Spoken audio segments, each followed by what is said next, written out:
my partner too, Nan, who's like over looking very shady in the corner. Oh, but what? You couldn't get her a seat? That wasn't funny apparently, but Yeah. no, I guess I don't know. She's just there, and I'm so happy. So I was like looking for her. No, hi. How you doing? Boy, you got pulled to get her over there.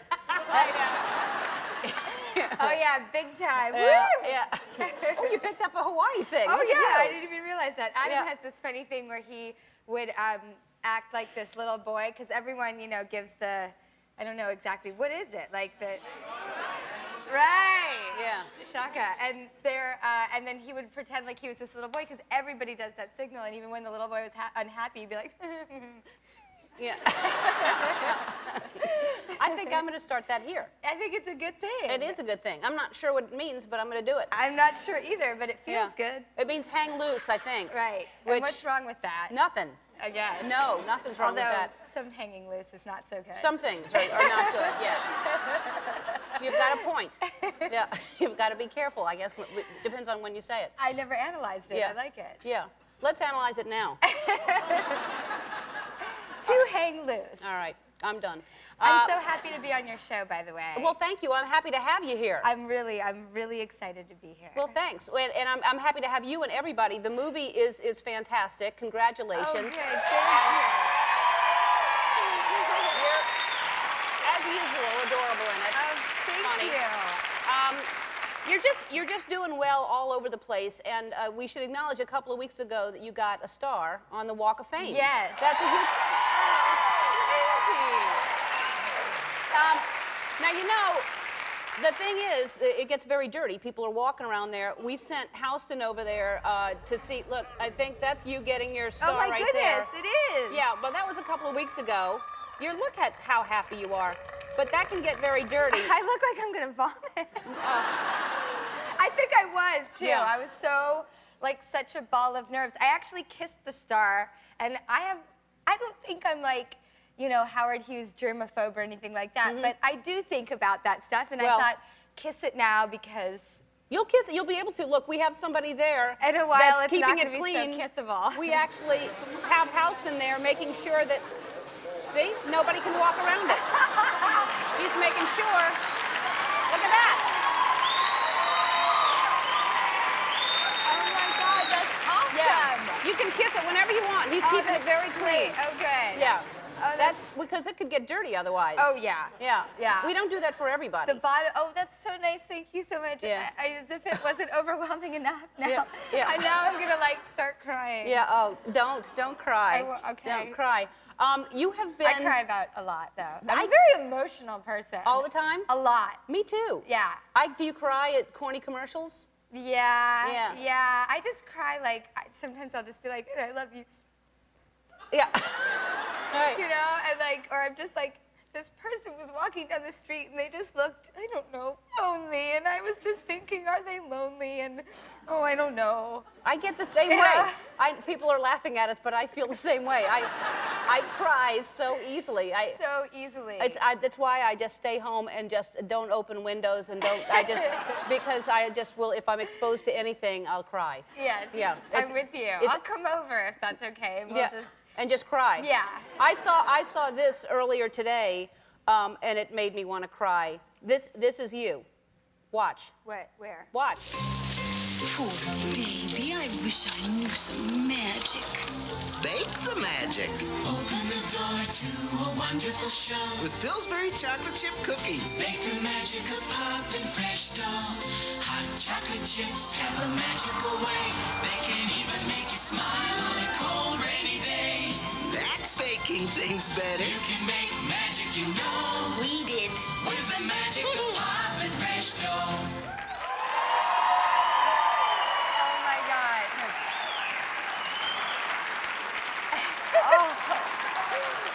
Oh God. It's adorable. I've been at it for so long. Oh.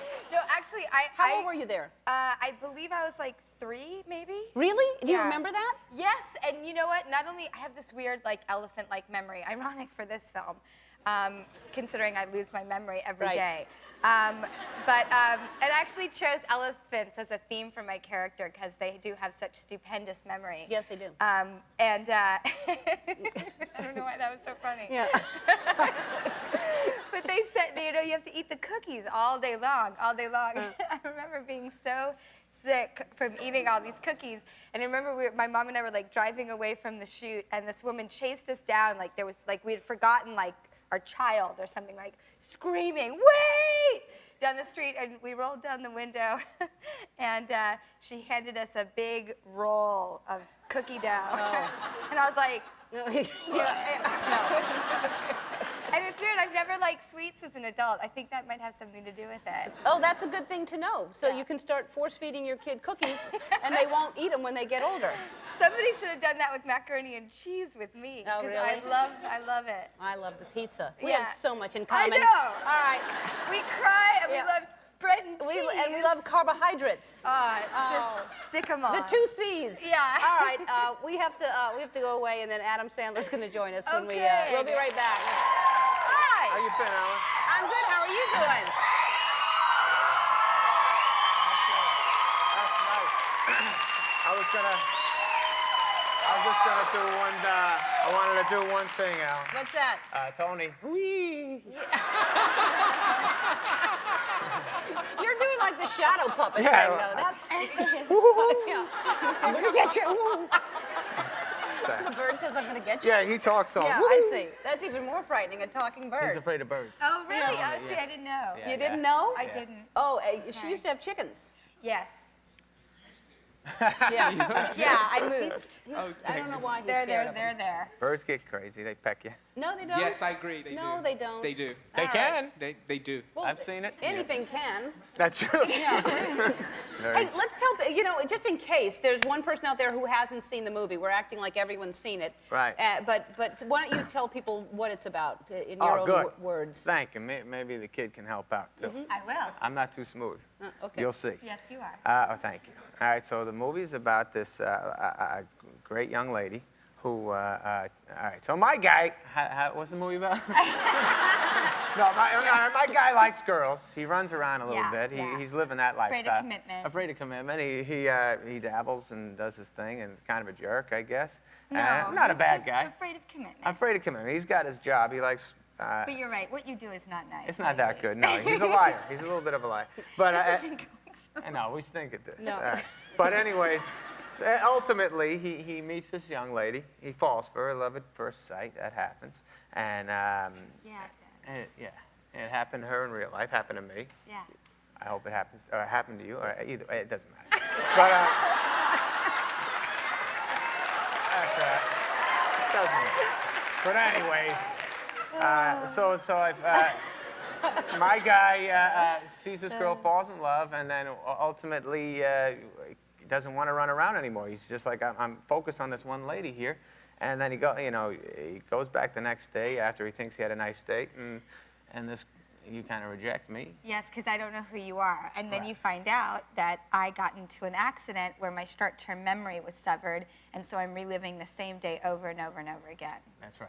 And So he has to make me fall in love with him every single day.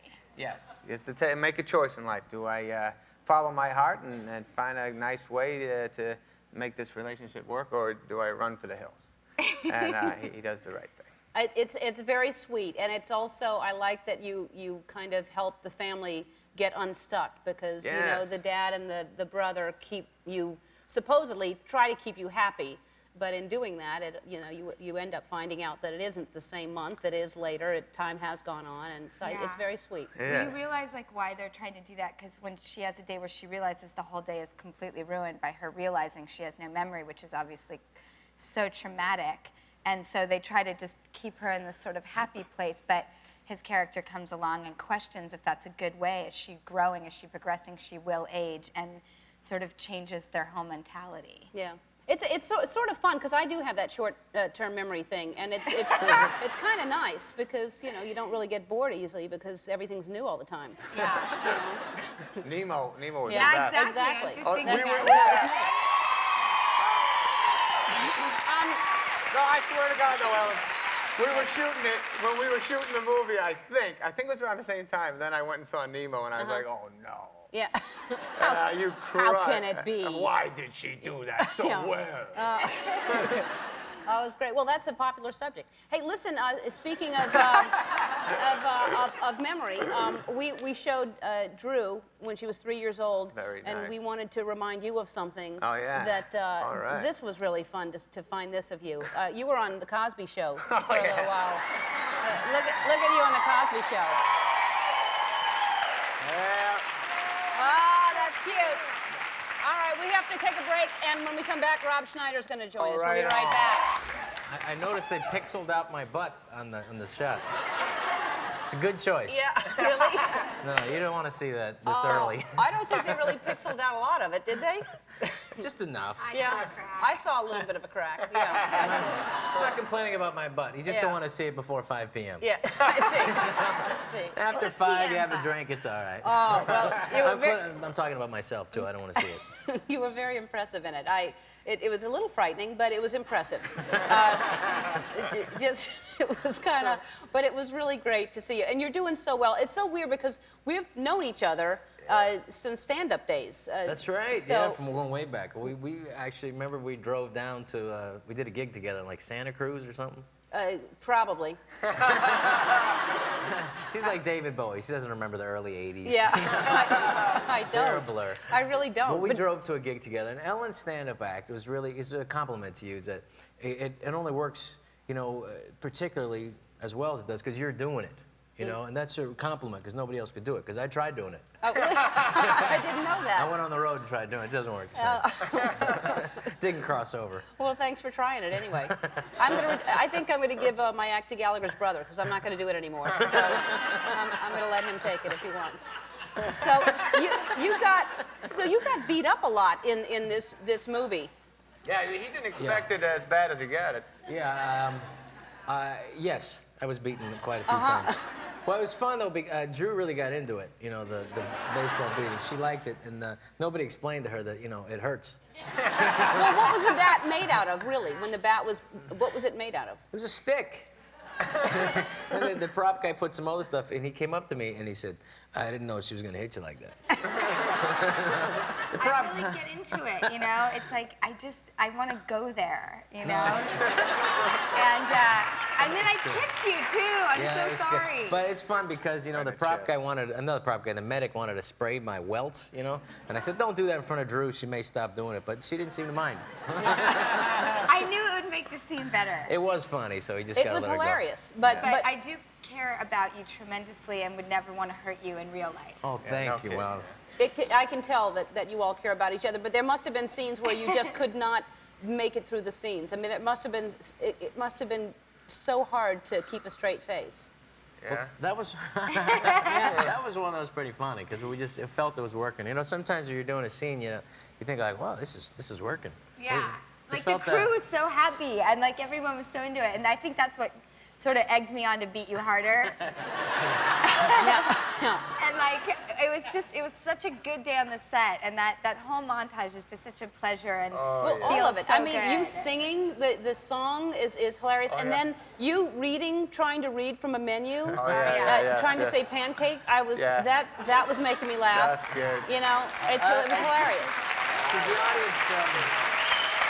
the audience saw the movie. I'll say this: I think you get to know Adam Sandler more from this movie than any of his other movies. Really? Yeah, I think so. You get to know he's a good guy, very sweet. I'm yeah, sweet enough. he's a great guy. person. Yeah. And y'all you surfed a little bit, right? So we're gonna go to the luau. We have to go to commercial. When we come back, we're all gonna go surf in that luau experience right there. Yeah, that's We gonna be fun. went surfing. Yeah. Adam's a really good surfer. Oh, All right, yes. we're gonna go do it right now. we're So gonna we'll rock be it. right back. All right, we're back with a cast of 50 First Dates, and so Adam's gonna try the surf machine. Yeah. Let's go. I've never done this. Let him have it.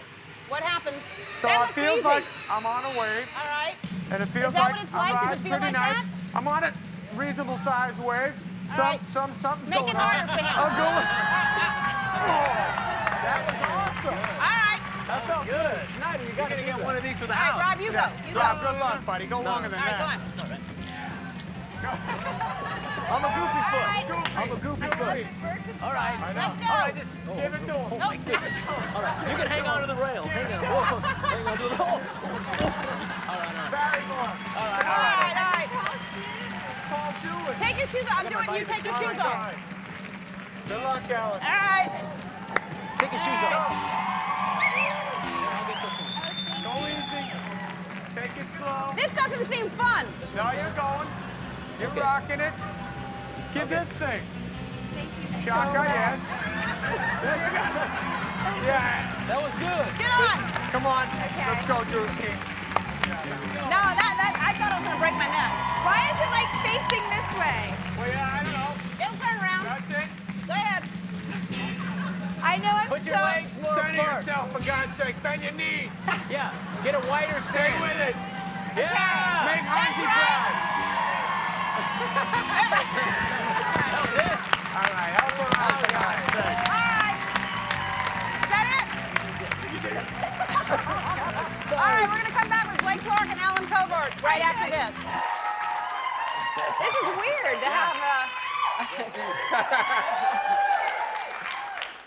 How's that feel to be, it's like a portrait about to be drawn. It's nice, because you can do this. Yeah. And 10 seconds later, do it again. And then Yeah. do it again. That's why I got the fuzz head, man. I feel it. Yeah. So you played the 10-second guy. Yeah. And so. Which I was real excited about, and then I went with him to see Nemo. Yeah. But hey, Yeah. Well, so we have. no one remembers that one. No, I didn't even remember that you did that. So you've met people that have that, right? Or you know about that? Actually, we were just talking to a guy yesterday at Sony who said, that's where the movie's from, and he said that he met a girl at the gym who had this exact thing, that had been in a car accident and had gone through therapy and like got her memory back. Oh. Yeah. Oh. Oh. See, there's hope.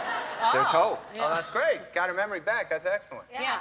And hey, why didn't y'all come back? Did y'all surf also? Why didn't y'all come back there? Yeah, Yeah, right. No? The last day of the shoot, he tried to get me to surf. He couldn't, you know, I'm an old man. Sticky But you things? caught a wave. I caught one I wave. saw you catch a One wave, so it was No, the wave caught me.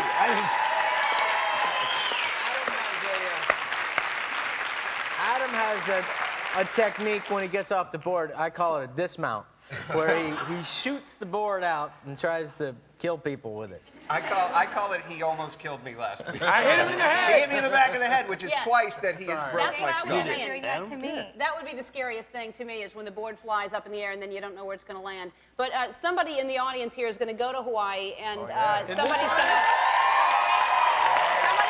break something. Yeah. All of you,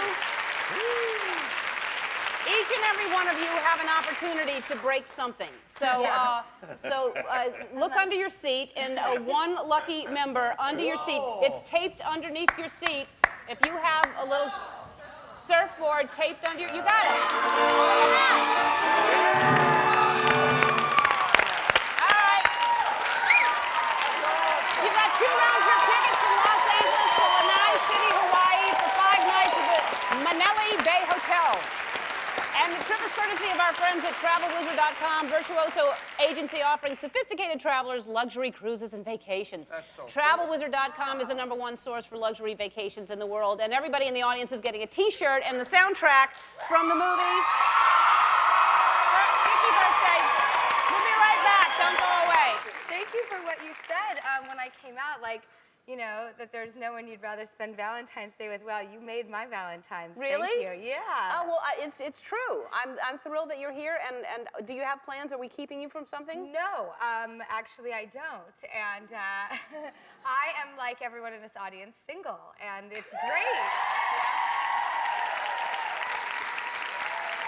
And I have to say, I really loved what you said about sort of your optimistic, you know, a beautiful speech about sort of going into this holiday as a single person and celebrating yourself. Yes. And I think what you said was not only very funny, but incredibly wise, and I totally agree with you. Well, thank you very much. Yeah. I try to be funny and That's wise. the attitude. You are. You're funny and wise. I try to be one-y.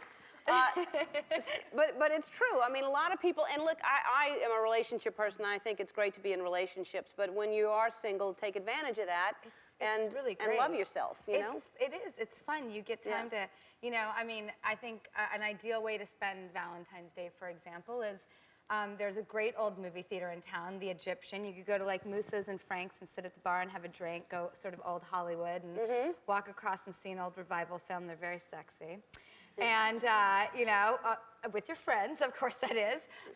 You know, you could do something like that. You could go to Magic Mountain and ride roller coasters. You could have a dinner party where you all play board games and get, you know, drunk on red wine and have the best Valentine's Day ever. All that sounds good. Yeah, or go roller skating. I don't know, but just do something fun with your friends and absolutely do what you said, which is celebrate life, but celebrate yourself. Because obviously you made a choice to be in this place, and it's fantastic, and I love it. Well, hopefully you made a choice. Some people don't make the choice, and then they're sitting at home crying and feeling sorry for themselves. Absolutely. But you have to make the best of that situation. Been there too. I've had those Valentines as well. Yeah. But again, that's where I think your friends are your sort of greatest heroes. Yeah. Because they swoop in like, you know, the knight in shining armors, and they're like, I'm gonna make you laugh. Unless they're all couples and they're just leaving you alone. That's true. I've had that too. Yeah. I spent a lot of holidays alone, like Christmas, Thanksgiving, Valentine's, and there is something kind of liberating about it. And it's weird because the next day you just kind of go back to normal. You're like, why was the 14th the most hard, depressing day to get through? But the 15th, I feel good. Yeah. You know, what is that? Yeah. What has society done to us? Now, is it hard for you to meet guys or guys that you believe they're interested in you in the right way? Or it seems like it would be easy, but it may not be. I don't know. I'm a very innocent until proven guilty type of person. I approach everything and everyone like that. So no, I find it's possible, but I have to say I'm really enjoying being single and would like to remain a little longer because it is a blast. Yeah. Now you're single, which is making, for some reason, the paparazzi go crazy because they're interested in you, what your next move is going to be. Yeah, they're not just hoping I'll trip and fall. They're hoping I'll trip and fall onto someone. Right. But you're doing something really cool, and I think it's a smart idea. You're taking pictures of them now. I am, and I wanted to do There's a picture of you taking pictures. Yeah. It's a paparazzi shot. Yes, I thought I wanted to do an exhibition because I do a lot of photography and I really love it. It's my hobby. And I thought the name of it could be If You Can't Beat 'Em, Join 'Em. Because I would like to beat them. Yeah. So, and you like to do normal things, so it's really hard for you because you love doing the things I do. You love going to flea markets and... Love the flea market. I do too. Well, huge flea market. Here's what I like more. I like antique shops and I like kind of funky old shops because they're open. You can go in the afternoon. Flea markets are early in the morning. Yes. I don't like that. Yes, and I'm not a morning person either. And the viciousness, the competitiveness. Oh, yeah. The bargaining fanatics that are out there. And I'm a bargainer, by the way. If it's $5, I will get them down to $3. Like I am. I've got that relentless bargaining tactic down. But I like to wake up around 10, 11, have some, you know, morning caffeine, get a snack, get out there, and I have my own shopping cart. Oh. So, you know what? I figured, you know what, if I don't go there, I'm not going to find anything, so. But if you go at 10, the good stuff's gone. Don't you think, oh, They say that, but who's it good for? One man's trash is another man's treasure. Well, obviously that's true, but, you know, you're wondering what you're missing. Now, what are you looking for? What do you get? I think just the fact that we go and find something is, you know, sort of a triumph enough. I like everything from vases or old jars to furniture. I love trying to like score a great old painting. Yeah. That just even if I walk away with, you know, 1 or 2 or 3 little gems, eventually it starts building up, and you know, you look around your house and it's full of all these great treasures with these memories, you know? That's sort of what I'm looking at. Art is my thing too, to find old things like that. And you and I know, have similar tastes because we've ran into each other in some places where I know like speaks to like. Right. So you have good taste. Right. And I looked at a house that you owned. We have the same taste in houses too. We do. Yeah. Cool. Exactly. All right, so we're going to talk about, when we come back, we don't have this in common, but we're going to talk about a few other things that, we're going to play a game with you that I think will be challenging for you. I love games. Yeah, I love games. Valentine's Day started off already. Yeah, I love games too. All right, we'll be right back with Drew. All right, so let's talk about the movie. Have you and Hugh worked together before? I know that it's like we're Drew and Hugh. It sounds like we just need a Louie, Huey, Drewy, and Louie or something. I haven't worked with him before. I really didn't know him. I had a weird letter exchange with him years ago. And when he had a bit of a scandal, I don't know why, I'm so not a Hollywood Bob. I never write anybody like that kind of, but I was like, you are just so charming. I think I like you better than ever. And just be yourself, and you're awesome. And I guess I and Francis Ford Coppola were the two people. So I was in good company. I felt good about that. And then he sent me a letter back just saying, God, thank you. No one else wrote except for Francis Ford Coppola. And we kept the note on our fridge for years, and he just seemed really sweet. And then once we met him in an elevator, I was with a bunch of girlfriends, and we were like, oh my God, hi, nice to meet you. And he laughed, and we're like, he's so cute. Yeah. And then this script came along, and I thought when it comes to romantic comedy, I really like something that's set in a world, whether it's like Amnesia and Hawaii Like 50 First Dates, or Baseball and Fever Pitch, or The Wedding Singer. Just I need it to be in a backdrop, and I thought songwriting and musicians and music and all this thing was sort of unique, and it had this very witty banter, this dialogue that was sort of, as he would say, pre-sexual revolution, where the men and the women were these really strong, equal counterparts that would talk like this, and they just had this awesome tennis match, and they were witty, and it's full of great jokes and humor, and it's really a really good and well-made film, and I'm proud of it. And I'm proud to work with Hugh, because in my opinion, he's sort of a master at what he does. He's fantastic. I think he's kind of the king of the romantic comedy. What about you and he? Is he single? No. Oh, he's not single. He's not. He's actually been in quite a long-term relationship. So I don't know. Don't go there. All right. Sorry. Every time I see his girlfriend, I ever compensate to him like, "Hi, Jemima, how are you?" Like overcompensate. I would never be interested in your boyfriend. Never in a million years. No, I am a girl's girl, and if some man is taken, you respect that. I do not look twice. Good for you. I think that is the right thing to do. So you have kissed a lot of men in movies, though, and so you have, and so we want to see how much you remember. I love my job. Yeah. So we want to see how many lips you remember. So we're going to show you lips, and we're going to see if you can guess who they are. Well, if I mistake anybody, I'm just so sorry, and I'll come give you a kiss later. All right. So we're going to both look at the same time. You can look here. Okay. Do you know who that is? I think I know who that is. It looks kind of like Hugh. I think that looks like Ben Stiller. Oh, you know what? You're probably right. You are right. Wow, that's a very handsome picture of Ben. Yeah, he it would is. feel good about that. I call him Benjamin Rabbit. Oh. And he always looks at me like, you're nuts. Yeah, I love him. All right, let's see some more lips. Adam. Yeah, that's Adam. Okay, good. Yeah. Adam. All right. Cute. Oh my goodness. Wait a minute. Yeah, I don't know who that is either.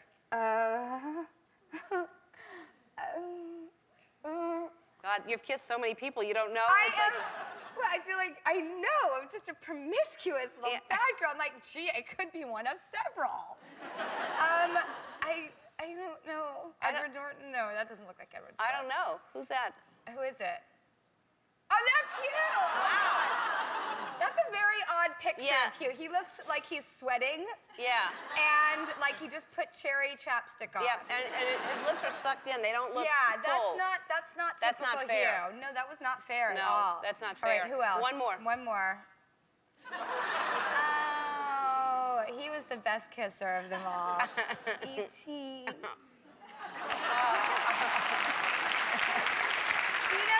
Awesome as if it wasn't E.T. It's you again. All right. All right. Well, you did pretty well. Music and Lyrics opens in theaters everywhere today. Drew, thank you for being here with us. I love coming to visit you Thank anytime. you. I have to work more often, so I can just come and hang. Well, just come hang if you want. It's hard when you hear the music to actually stop and start an interview, isn't it? I'm one of those people that if I'm in a serious conversation and there's music, I'm like, Yeah. And you're just like, you can't help it. You're like, I feel it. I can't stop. That's how this whole thing started. It got carried away, but that's how it started. It's so refreshing. Yeah, you look I love fantastic. It. Thank you. And now your hair is blonde. I always think of you as a blonde, but because I guess you just transformed into it easily, right? I kind of love to rock all different colors. You know, it's like life is short. Try everything. You know, I'm like.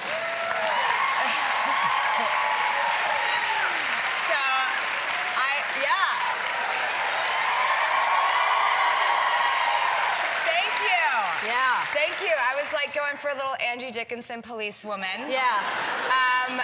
Today we were inspired by Kim Novak. I'm really into the 60s right now. Yeah. The fashion was so beautiful, and it's just so much fun to play different characters and have fun with it, you know? Yeah. The 60s was good. 70s started going downhill. 80s was a bad decade. I showed a picture from the 80s, and I'll gladly show it again. I'm not. Where is it? Right here. This is. How horrible is that? Oh my God, that's so awesome. Isn't that horrible? Oh, see, I actually think that not only do you look pretty, but that's groovy hair. Oh no, that was such a mistake. We just tried it. My best friend and I did that at the same time, and we both looked equally bad. But I won't do that to her. I won't show hers. But Did you get a perm? Yes, that was a perm. That's not my hair. That's... Perms are so scary. All right, get it away. Get it away. I once got a perm, and then. Did you do a perm? Oh, it was again the 80s. I looked like a poodle in heat. I was so excited. Seriously, and I got this one perm that went all awry, and then the girls like did these frosty tips on my hair, so I looked like a poodle who had gotten like ice cream frosting all over it, and like shook out and like was like caught in the headlights. And they're like, maybe we should try some bangs. And then I have this huge cowlick, so it was like doink. Yeah. And I mean, I've never cried so hard in my life. It was the biggest hair disaster I've ever had. Did you know that right away, or did you have to look back on it? And worse, I had to pay for it and say thank you. Right, I was right. Thanks a lot. I will have, like, for the next 3 months, I'm going to be so miserable. Isn't that horrible, though? I think everybody's gone through that, where you've actually sat in the chair for hours to wait for somebody to do something, and then you can't go, wow, that's bad. And because you're worried about hurting their feelings, and they've ruined your life. No, and it's like the people pleaser in you doesn't want to just go, you know what I really feel like doing? Yeah. Right. You know, because now I'm going to have, like, you know, image problems for 3 months, and you're just going to go on to the next client and not think about it. That's right, and yet I'm going to tip you. Thank you for doing this to me. Yeah, and be like, I know, I'm such a people pleaser that way. All right, let's talking about trying anything and all the different looks. I noticed this. She came to my to Portia and I's joint birthday party the other night. It was so fun. It was a fun party, wasn't it? It was so lovely. Yeah. It was. It was a good party. And it just, my friends and I, thank you, because I got to invite my friends, Ken and Robin and Eddie, and we all came, we dressed up, because we were like, ooh, fabulous, fun party. And it was such a good energy. We were all commenting on, it was celebratory and fun, but there was like this great, calm, just sort of safe feeling around. Oh, good. Well yeah, done. it was. I thought it was a good party. But okay, so I noticed that the other night, because I had. How long has this thing been? Do you know it's there? It's in your mouth. It's on your tongue. That. Yeah. How long has that been there? 9 months. Mm-hmm. I got it, and then I've been single ever since. So I don't know what the deal is with that. You know, Anyway, I luckily did it for myself, and but I always wanted to get one. I played this kind of rock and roll, butt-kicking girl in Charlie's Angels, and my character Dylan, I was like, oh, she's so cool. I should get like a tongue ring, or this would be so cool. But I didn't have the guts, and then I just directed my first film, and it's called Whip It, starring Ellen Page, and she finds her tribe in an Austin roller derby league, and I play one of the roller derby girls. And we all had to train. It was so great, and skate, and got this great camaraderie. And I thought, you know what? Now's my chance. I'm just going to do it. It's roller derby. Like, it's fun. I played this character called Smashley Simpson, because they all have, like, fighter cool names. And my character is like a loose cannon, like, on the track. Like, anybody messes with her, and she just ends up in, like, it's like the Hanson brothers, like, from Slapshot. You know, she's just, like, one of those tough girls. So I was like, I'm just going to do it. And I did. And I haven't taken it out yet. I want to hear, we have to take a break, but I want to hear about how much that hurt, because that is a muscle, and that had to, anyway, we have to take a break, but I want to hear about that, and then I have some gifts for you. Oh! Yep, we'll be right back. I'll get you that Okay, CD. please turn me on. I will. Yeah. For sure. Drew and I are talking about music. We both love music a lot. Music aficionados, lovers. Rihanna. Okay, so this, the tongue thing, how long did it take, just quickly? Oh, it's nothing. I mean, they do it, and it's done. But how do they numb it? Well, they don't. They don't numb your tongue before they pierce? I swear, I'm giving the wrong impression, or you think, listen, would anybody do it if it was that crazy? It's like tattoos. It's not a big deal. But what ironically is funny is they do it and you're like, oh my God, why would I ever think twice about not doing this? This didn't hurt at all. And then the guy was like, well, what I didn't tell you is that for like 2 weeks, it's just gonna be like a little uncomfortable. I was like, well, it didn't hurt at all getting it. Whatever, it's fine. 2 hours later, I was like, swollen? Oh, yeah, I think I know what he's talking about. Couldn't eat, couldn't drink for 2 weeks. Great diet in a weird way. Sick, sadistic diet. And then it was fine. Wow. I never even think about it. All right, well, I got you some, so you can switch it up. You do a lot of press, so I have this for you, so you can put that in your... Thank you. Yeah. All right? And then when they say, like, what's your favorite show, I'll just be like... Yeah. Well, this is red carpet, so if you want something fancier... Nice. You know, and then, this is always, if you don't have a purse and you just want to keep, like, an Altoid or something ready, you just open it up. Oh, and the my Altoid God! is in there. So... And if I ever get mine done, I thought you could wear one half. Oh, cute. And then I could wear the other one, so it could be like best friends. Okay, Yeah. this one's my favorite. Yeah. All right. But I could give it to you so that you could meet somebody and give it to them, because you said you're single. Yep, for 9 months. But you were with, Justin Long was here. I was, and well, I talked to you about it in your party, Yeah. and him and I talked about it because we're still really, really good friends, and we have this movie opening together, and we hang out all the time, and people are like, are you getting back together? And we're like, no, we're just friends. And he's just the sweetest guy. And He is. He said, like, he had a blast, and he has the best sense of humor. I mean, he's wicked funny. And so that's great that y'all are still friends, Yeah. even though you went out and you're having to promote a movie, because that would be very awkward. People always are like, is it awkward? And I'm like, no, because, you know, if you can't, you know, be with somebody, it doesn't mean, by the way, I'm just keeping this. Yeah. It doesn't mean that the love has to go away. It just transfers, you know, to something different that works at that point in your life. And I'm really close with, you know, some of the people I've been with in my life because they've had such an impact on it that I don't want them to go away, you know? Yeah, I'm friends with just about everybody I've ever been in a relationship with. You should be able to. Yeah, I mean, and my ex-boyfriend, Fabi, I was with him for 5 years. He was a drummer of the Strokes, and, you know, I was just showing him my new movie, and we were talking about doing a song together, and, I mean, that's just the way, if you're fortunate enough, that life can be, and it's so harmonious. All right, we have to take another break? All right, so we'll take a break, and then we'll talk about the movie, and then we'll talk about other things. We'll be back. That's from the new movie, He's Just Not That Into You. Do you really feel that, or are you playing a character? I not only really feel that, but I am genuinely confused about how to navigate romance in the modern world. The game has changed. These are uncharted waters. And so I feel like I'm just trying to figure it out, and it's a little overwhelming. Yeah. It's just such a funny game. Yeah. I don't really, you know, I miss letters and postcards and you know what's fun too? Like when you want to go out on a date, let's just say you go like let's say you want to go have pizza with somebody. Like, you know, you just go, hey, I just want to go have pizza and like iced tea or something like that, or, you know, or Coke or something. And you go, hey, get me a pizza with something. Like, what would you have on the pizza? I like bell peppers, pepperoni, olives, and onions. You do? Yeah. Really? That's the only thing you like on there? There's so many other things that are so good for you. Are those bad for you? No, those are good for you. No, I'm just thinking of like a date, like you're going to get like a, you know, a pizza or like, you know, something like that. What would you have? You'd go wild and say, I want to try something different. What would you try? I don't know. You don't? No, because I've never really decorated my own pizza. Yeah. See, I'm giving you ideas on a date. You go on a date and you put some different kinds of things. So there's bell peppers and there's onions. There's what's some other stuff? I was all thinking for some reason all the things I wouldn't want, like anchovies. You don't want them. No, I don't what like else? anchovies. What other vegetables that would be good? I'm down with pineapple and like ham. I'd go like the Hawaiian route. No.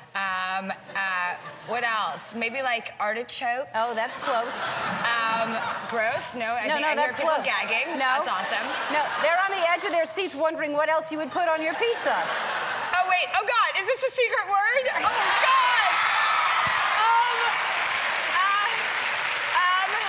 Sausage. No. Damn it. No, I wouldn't want that on there. No. Cheese. Some kind of vegetable. What kind of vegetable would you Broccoli. put? No. Squash. No. Zucchini. No. Asparagus. No. On a pizza. On a pizza. Hey, I just want... Brussels sprouts. This is the hardest mystery word we've ever done. It's not olives. It's a regular kind. It's kind of like that. You'd Celery? something that you. It's like something that you go, hey, what's that under the tree growing? Moss? It starts with that letter. Maraschino cherries? We couldn't write this. We couldn't script this. Mascarpone cheese. What kind of fungus is actually good for you?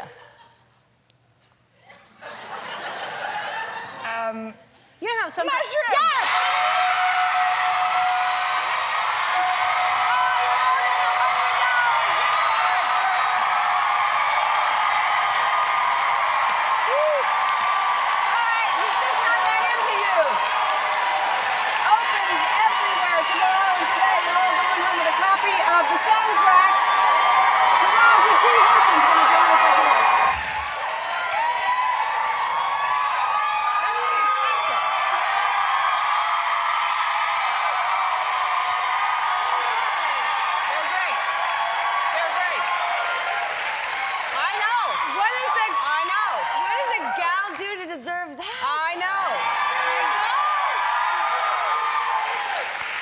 It's a kind, wonderful, loving group we have here today. That is a fabulous dress. Thank you Who very is much. that? I'm Oscar de la Renta. That is absolutely... Thank you, Oscar. Yeah, that's gorgeous. And you look fantastic. Thank and, you.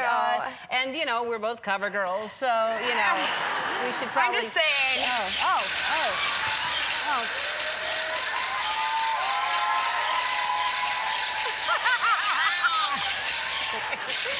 It's good to laugh together.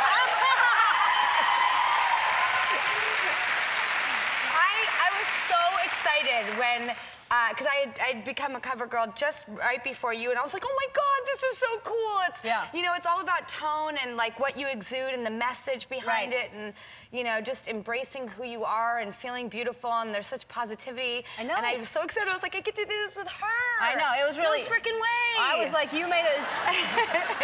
I thought they made a mistake and they were looking for somebody else, but I was glad to take the call. So, let me talk about this. This is the cover of Elle. And I don't understand how this happened. You're underwater. Yes. Who's the photographer? Alexi. Right. And it's beautiful. Like, he did this whole amazing... That's underwater. Yeah. Well, how can your eyes be open? Where are you? Well, that one, and by the way, I was in the pool with Alexi and like 4 of his guys that he worked with. It was pretty hot. Yeah. And we just did Couture Josie, who like runs the magazine. They just wanted to do something different, and I love when people think outside the box. Yeah. And so they did the whole photo yes, shoot but how underwater. are your eyes open and how are your... Yes. You look completely normal. They were in severe pain by the end of the day, Yeah. I won't lie. Yeah. I was like, thank you, Alexi. Yeah. That was awesome. But, you know, while you're at work, as you know, you want to bring it. You get this that's opportunity, incredible, you too. don't want to like screw it up. So your hair did you have a hairdresser combing your hair and like? No, luckily that was just nature. Really, your hair just looked that good? I guess so. I'm sure there are plenty of ones that they killed. Yeah. So Yeah. they only take the best ones from the pile. Well, it's amazing. I mean, and that does not look like you're underwater at all. I mean, what a beautiful way to display fashion. It's so, you know, again, just unique. I was really appreciative that they gave me an opportunity to do something different. Yeah, if I was underwater in this, it would just cling to me. It wouldn't be it wouldn't have the same effect. I think you have to wear that. I think it's like fun to pretend and like fantasize too. Like, you know, I just love playing dress up and fantasizing because like really it's American Apparel sweatshirts and sweatpants and like Pinkberry and like, you know, the remote control. I mean, that's real life, you know? So this is not real. Okay. And so when you get the opportunity, you're like, oh, you do that, those cameras go, and you're like, yeah, okay, I'll work it. Sure. Yeah. Oh my God. No, those are the bad kind. Yeah. You look fantastic, and look on the cover of W, and you look great. But here's what this did. The Elle thing gave me you know, I'm going to be on the cover of O with Oprah. Congratulations. Thank you. I'm so happy for you that I'm excited too. won But I'm that trying to battle. come up with a really good cover so that it sells. And that I thought was so sexy that I thought Oprah and I might want to be on the cover as well. You know? I like it. Thank you. I like it a lot. It oddly looks like a cover of The Economist. Yeah, well, it does look like The Economist. Is that something you subscribe to, The Economist? I read it occasionally now and then.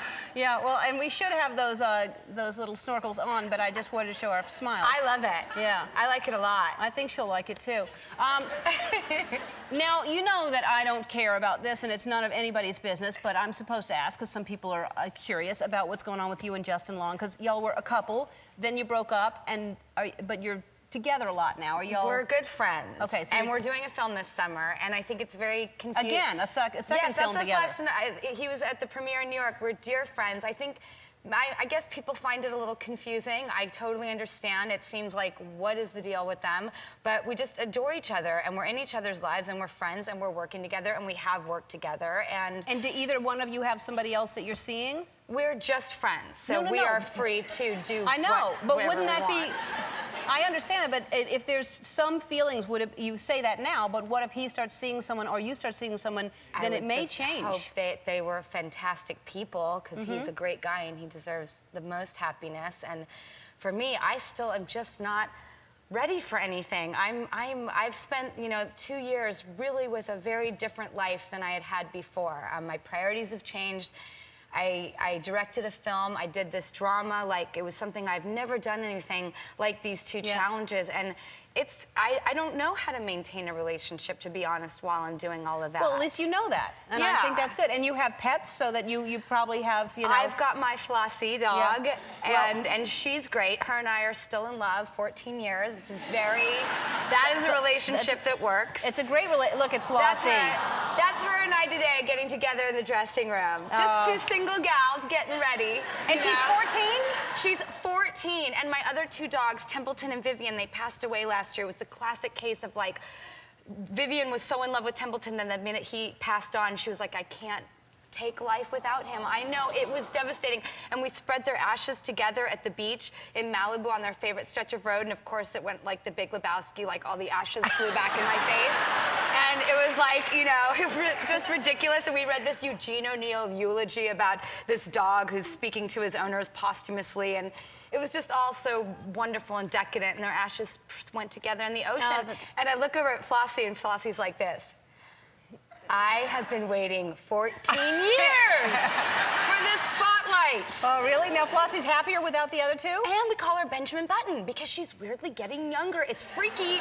I'm like, are you getting like Botox when I'm not looking? Are you selling your soul to a certain devil? Like, she's doing like backflips off the diving board. I come home, she's sprinting like it's very, very bizarre. So don't bring home another dog, you're saying? She's fine? No, I'm pretty sure she told me, you bring home a puppy, I'm out. Yeah.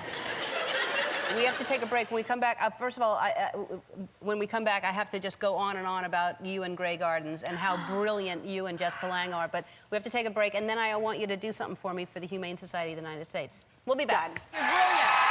You're so brilliant. I mean,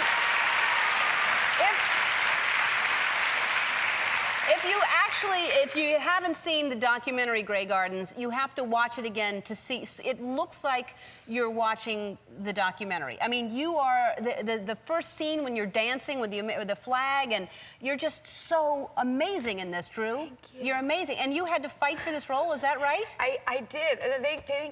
Getting your approval. Oh gosh, thank you. I really appreciate that. Yeah, Michael, the director, who was looking for people who had, proven themselves dramatically and could take on the challenges that this character, Edie Beale, has, which is aging from 18 to 58, matching an icon's voice, imitating perfectly, and she has ferociously loyal fans. I mean, woof, scary. Like, in the most awesome way. They have such a close, entitled relationship with her that they feel this sort of, kinship of fanaticism, and it's like, that's scary. You don't want to tread in those waters and upset those people. So, and then who is she when we didn't have footage of her, when she's 18 and 36 and living in New York and all these things that happen to her, and how do you bring the threads of this person through when they're younger to see where the colors, track? So there were all these, challenges, and so Michael was like, she's a romantic comedy girl, or she's this, or she's that. And I said, you know what? I really appreciate that. And I understand that you don't know that I can do this because I don't know that I can do this because I've never done it. So the only thing that you know in life is that you need someone to take a chance on you, to give you an opportunity to prove that I could do this. And will you be that person who takes that risk on me? And in return, I will give up my life for this movie. I will shut the world out. I will learn what it's like to be her. I will train. And you did, right? You lived in isolation, sort of? Yep, completely. No, 3 months with no cell phone, no computer, newspaper, magazine, television, car, and most devastatingly, no contact with any of my friends. So, and then you started studying the voice, because you I have her studied the voice. voice for a year and a half before we started shooting, because I knew it wasn't going to be one of those things. I mean, I talk like the Valley, circa 1982.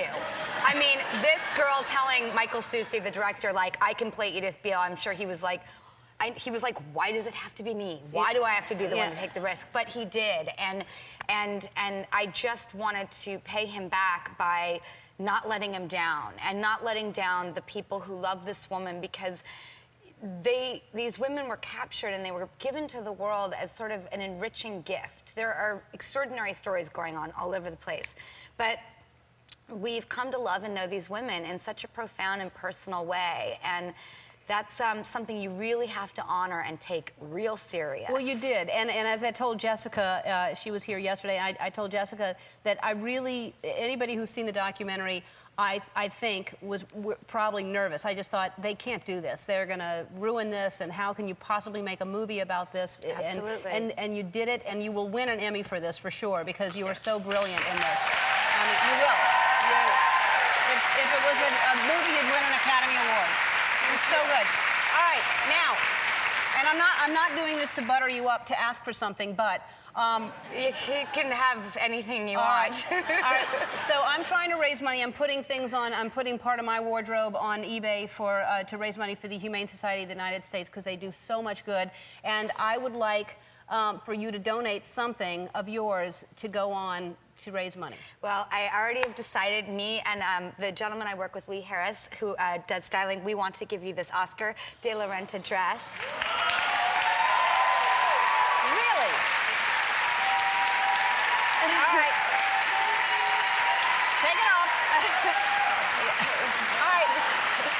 See, now I had no idea. She told me during the break, and I'm now going to buy that for Portia, because that's too beautiful. But somebody else should bid on it. Really, it is gorgeous. I had no idea that you decided on that. I was really complimented. I don't know. Lee and I thought of it together, and we thought incredible. This would be good. All right. Well, it'll be on eBay, and the money goes to a good cause, and it's a gorgeous dress. Thank and you. it's Drew Barrymore. She's in it right now, so we're not going to wash it. Grey Gardens premieres this Saturday at 8 p.m. on HBO. You must see it. It's just so good. Y'all are amazing. We'll play a viewer game after this. Don't go away. Hi. How are you? That's the nicest intro ever. Someone who just makes me happy. Yeah, well, you do. I think you make everybody God, happy. You just have that. Just so nice. And there are a lot of jerks out there too, and Yes. they don't deserve to hear that. And No. I can't believe I'm so worthy of that. Well, that makes me so happy. I wouldn't say that about a jerk. I know they don't deserve it. I'd be honest, and I'd say this person is a jerk, and they don't make me happy. Please welcome, you know. High five on that. five. Yeah. High five for that. Yeah. All right. Now, I think I predicted that you would win the Emmy. I may have been wrong. You were so I was close, nice though. to say that, though. You know, to me, that's just as good as winning, if not better. Yeah. Like, no, I'm not kidding. Award shows, I never really have been to one, so they're quite unnerving, like the whole experience. But all I kept thinking was the love and the people I'm with and the joy and like the ride to the show and then the ride back, which was totally a different tone. Yeah. You know, the ride to, you're like, oh my God, this is so cool. And the ride back, we stopped at like 7-Eleven and got commemorative loser lighters. And it was just awesome, and I just kept thinking all that matters is like the love and the people you're with and your friends. But I was so happy for Michael and Jessica, the director. Right, of and Grey course, Gardens. If you didn't see Grey partner Gardens, in she was crime. brilliant in it. And so was Jessica. Thank you, yeah. You know, I mean, you all won. But you look beautiful, and everyone was saying you were chosen as one of the best dressed or best dressed. Everybody was talking Which about is that so beautiful, nice. gorgeous. Who is that dress? That was Monique Lullier, who I thank so much because I feel like she gave me my innocence back with this dress. I was like, God, you really turned a little wildcat into a nice girl, didn't you? It does look very conservative for you. For me, and I always have a character or a motivation or something I aspire to when I go on the red carpet, and this I wanted to be like a Deb ball, which is very true to Edie Beale because she had to go to a Deb ball, so that was my inspiration. I don't want to call you out on something, but as we're talking about confronting, you've worn something similar to that before. I have. And I just want to show, because they do it in the magazines anyway. Like,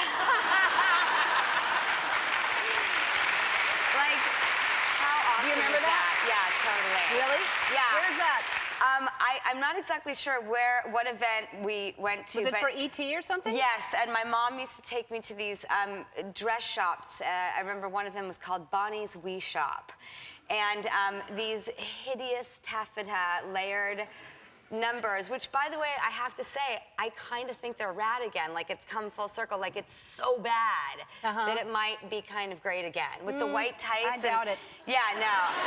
I know. No. Like, if you were on a dance floor in the 80s, that was, that was the thing to wear. But look at you, how adorable. Oh, thank you. And let's talk about your friend, Justin Long. Yes. Your friend. Yes. You keep saying he's your friend. That's right. All right, so you're at the Emmys with him. Yep. Okay? Yep. But then everyone's talking about y'all are making out all night long. That's impossible because we left right as the show ended and didn't attend any parties, so no one would actually be able to have seen that. They So would it's not have proof, is what you're saying. They would not have proof. Yes, but they have seen.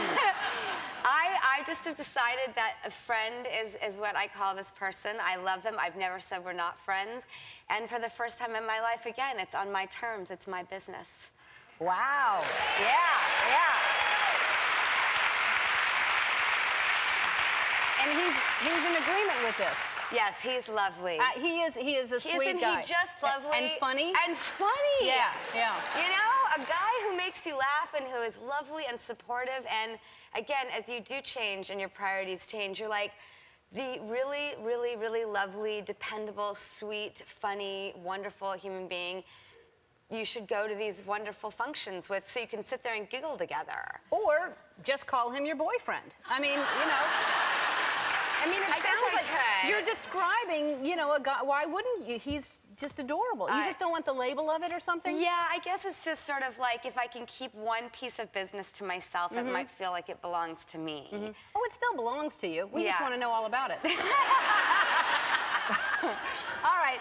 I'll let you off the hook. What's good is that I didn't stop myself from bringing him in worry of what people would think. I just thought, you know what, we're friends, and this is who I want as my date, and end of story. Yeah, and I think you're a cute couple, personally. Thank you, thank you. All right, we're going to take a break, and we're going to talk about this movie, and I'm listening to the soundtrack in my dressing room. I love the soundtrack. I can't wait to talk about it. Yeah. You're such a music nut, as am I. I love it.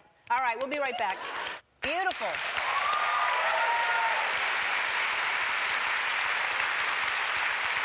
This is Drew Barrymore's baby.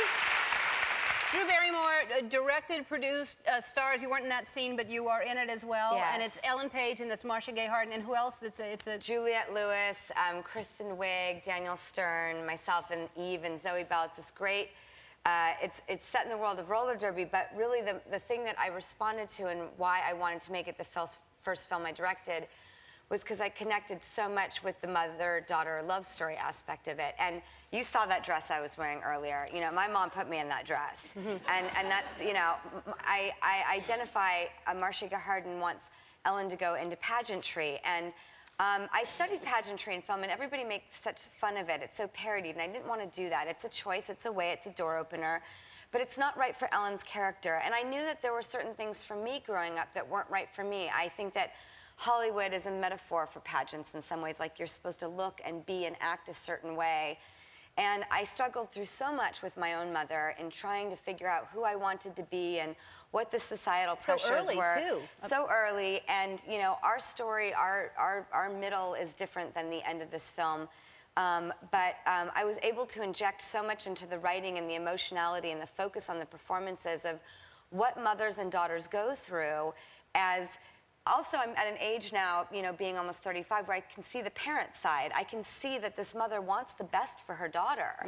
And I can see a young woman's side of saying, I want to be this person, and it's not necessarily the box that you or society has designed for me.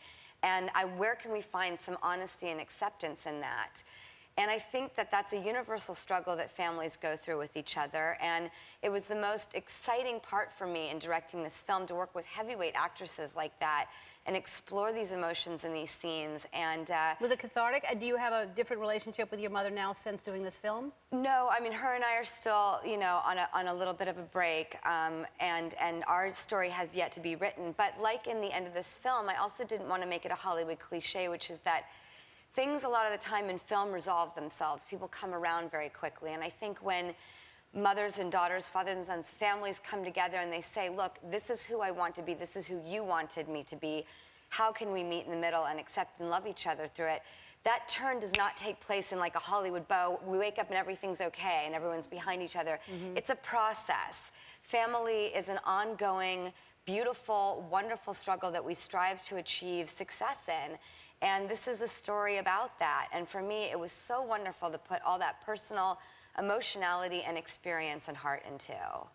Well, it looks so good, and I've been, you know, hearing about it. I remember talking to you when you were starting the process, and and Ellen is just so great anyway. And she's so wonderful in it, and she's so much of, you know, not only myself, but she's so emblematic, the little hero of all of our journeys. You know, I loved those films growing up that were about wanting to become something, and your dream could be small or big, near or far, but it's a personal story, and yet it's set in a really exciting, fun world, because at the end of the day, I need love, laughter, and some action. Yeah. So it's got that in there, too. so it's a roller derby. So it's great. So you had to learn roller skating, and so you had to, and you're directing on roller skates, and it's great music, and it's very physical. The soundtrack is wonderful. I love music, as I watch on your show every day. It's like music celebrates our life. It sets our mood. It sets a tone. It can make you nostalgic. It can make you want to leap out of your seat and dance. So I was so excited to finally make a mixtape for people, because I've been making them my whole life. Yeah. Like, I was the geek that was like tape to tape and would get to the end and be like, no, it's all done. I gotta go back. You know, now it's like click playlist, and that seems special. Like CDs seem like a novelty. Right. So it was so exciting for me to work with Rhino Records, who were so great and old school and care about the music so passionately. It's We put such a together good soundtrack. this great soundtrack. And there's, I'll let you announce it, but I think we brought a copy here for everybody, Oh, right? we're giving everybody a copy?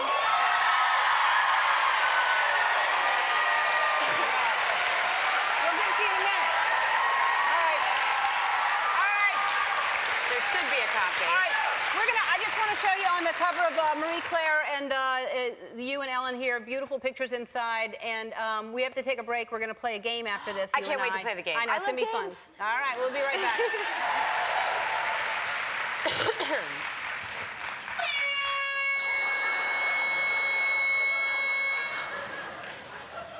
They've sent security over there now.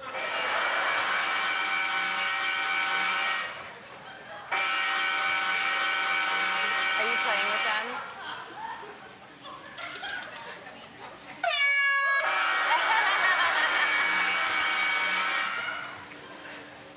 I want to sit around and just do that, like play like with people. What are you looking at? What's everyone looking at?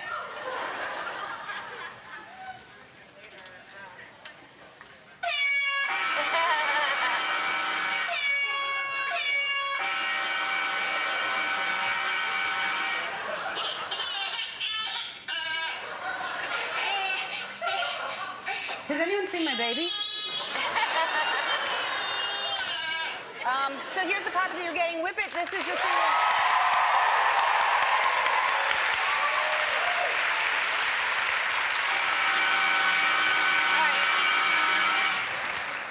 All right, so we're going to play the game, and it's called Last Word. Yes. So basically, there's going to be a category, and we're going to take turns, 30 seconds, and you want to make sure you get the last word in. And I love to have the last word in, right. so I'll Who try. doesn't? I know. Everyone likes to. So, and so 30 seconds, I will let you start, and you can't repeat yourself. And the category is pet names for a loved one or a nickname for a loved one. Go. Puppy. Honey. Birdie. Baby. Monkey. Darling. Parakeet. Sweetie. Tulip. Honey pie. Snowball. Pumpkin. Snow toes. Lover lips. Pooper scooper. Lounge chair. Now you can just say anything. Cherry nose. Apple pie. Hottie McHottie. Tootie to tootie. Hooper scooper. All right. Yeah, this one, you're gonna have the advantage, okay? It's things found in your purse. Oh, God. Let me go first. Since I've never carried a purse, I'm guessing. A wallet. A lot of echinacea. Keys. Credit cards sprawled everywhere. Lipstick. Lip glosses. CoverGirl Simply Ageless Foundation. CoverGirl lip stain. A gun. Q-tips. A flashlight. Hairbands. A wig. Ah! All right. Wicked opens in theaters this Friday. Rescue Inc. joins us after this. Don't go away. Drew Barrymore, everybody. Hello, Drew. You just make me, like, happy. Oh, well, thanks. So happy. That's what I hope I do. You do it well. I'm so glad. You make me happy, too. Thank and you you. look fabulous. Thank you look fantastic. You always do. Thank you. So, congratulations on your engagement. Thank You're going to you. get married. Woo! Oh, let's... and tell us about the young man. He's a good man. He's a good person. And, Yeah. And you know, I just feel really lucky and really happy and really calm, which is a really wonderful feeling. Yes, it is. It's nice when someone makes you calm. Yes. And he has this incredible family. I'm as in love with his family as I am with him, which is an extraordinary sort of gift. Yes. You never take that for granted. Yeah, that's lovely to like the family, because that doesn't always happen for everyone. Very rare Yeah, sometimes. yeah. You know, Yeah. like it really is just an absolute blessing. I feel very lucky. They're incredible people. And when will do you have a date set, or you just kind of take this slow? Just sort of figuring it out. Mm-hmm. Yeah, because we sort of, this wonderful thing happened, and then I went on a press tour for this movie, Right. which is funny because it didn't really give me any time to plan, and yet a perfect time to ask questions. So the two didn't really match up. So I'm like, oh gosh, I don't know yet, but we're gonna figure it out. Right, because then when this news, everybody, of course, wants to know about it. And you're supposed to I'm very on top of everything in my life. Uh-huh. Like not a lot is sort of in disarray. Like I'm a pretty buttoned up human being. Yeah. And this is one of those things where I'm just like, I'm still totally in fantasy land. I haven't figured it out yet. I'm going to, it's gonna be awesome. And now, is he the same kind of personality? Is he very on top of things as well? He's very, yes, he You're is. both the same type of personality. We have a lot in common, which is so nice and so important. And where did you meet? We met, funny enough, we met at a party that neither of us wanted to go to. Goes to show you. Go to parties. Leave the house. Yeah, Because yeah. I would always say, where is Right. everybody? And I'd just be at home. And Right. then that would, yeah. Yeah, because I don't really like to go out that much either. So, because their parties usually start at like 10, and that's late. It is. Yeah. It's really late. It is. No, I know. I was at a dinner the other night, and I was like, it's really late. It was 9:30. I was Yeah. like, oh my God. Yeah, those New Yorkers and Europeans, they love to eat late. I used to be that guy. Yeah. I was. And now, I heard you're learning to cook. I am learning to cook. And you enjoy it? You don't understand. I have never been able to make toast or boil water or like make eggs, or if I ever dared to serve anything, like people had like upset looks on their faces, and it was clearly everything I touched in the kitchen was like toxic, and but it's all of a sudden I'm seeing pleasant faces, and like I'm totally into soups. I'm super into like one pot meals. Not only do I go to bed early, I'm the girl with like the one pot meal like magazine. And I don't know what the one pot meal means, but I mean, don't you make a soup? Don't you make a soup in a blender? Don't you use a blender for some soups? You do use a blender. That's true. Don't laugh at me. I know that. Yeah, you have your like stick Right. one that's really good because then you don't have to transfer it. It's much cleaner. It's very calming, right? It's a nice. Well, I don't probably look very calm when I'm cooking. Right. And a lot of my friends are like, just be free with it. I'm like, what are you talking about? That recipe says 3/4. I have a little bit of that, neuroses. But now I'm starting to enjoy it more. If you make something over and over, you get more free with it. The hard thing is going to be when you have to get like 4 things ready at the same time. That's when you really kind of panic. I can't. I tried to make a Thai yellow curry. It was awful. But I did rock sour cream pancakes the other day. That's impressive. And they were really good. That's impressive. From scratch. Oh, I'm talking baking soda level. No pre-made anything. Wow, that's very impressive. It was really fun. Yeah, well, enough of the cooking show. But we're going to take a break, and when we come back, we're going to talk about, you got a brand new doggie. I did. And another rescue. Good for you. Please, and I know you love rescue. Yes. And we'll find out, because if anyone knows that if there are aliens, it's going to be Drew. She knows. For sure. We'll come back and talk to... I'm a beacon. Yeah. All right. We'll be right back with Drew. Hi. We're back with Drew Barrymore. That's a clip from The Big Miracle. Everybody saw it. You enjoyed it today, right? Now, thank you for taking the time. Thank you. Yeah. I saw everybody when I was driving in, lined up, waiting to see the movie, and I was so happy because it's such a great story, and I like movies like this that actually have such a great message. For people who don't know out there, tell people what it's about. It's about these 3 California gray whales that got trapped in the Arctic shelf, and this gentleman caught it on on his camera, and then my character, who's a Greenpeace advocate, goes and starts sort of fighting on the government level to, get help to them. And Tom Brokaw got a hold of the story, and it became this national news story. And then the oil companies started seeing an opportunity to get involved and look better. And then the, Inupiat people of Alaska, who had been, doing things, for generations in their family, had their viewpoints of how they wanted to handle the situation. And you have Greenpeace and oil companies and, sort of traditions all at odds with each other. And then the White House gets involved because they want to re-elect, or they want to elect Bush, and they've got a bad environmental record, so they get involved, and then they have to call Russia because that's the only place with the icebreaker, and they have to end the Cold War. So if these whales could inspire people to put their differences aside when they completely oppose each other and they could still accomplish something, that's the kind of hope I need, and it's a true story. Yeah. And so... We need more whales. Yeah, and it's just, it's a family movie because kids have, something that they can, really be moved by in the movie, but there's something for adults in the way that it was a really powerful thing that happened in 1988. So I like something that's like an all-ages party that's really encompassing for everybody, and I just fell in love with the story. Yeah, I think it's a great story and a really important thing, like you said, for the whole family, which is a nice movie to have out there. Let's talk about the new doggie that you just rescued, literally yesterday or something, right? Recently? It was 2 days ago. Okay, and so how did you find out about...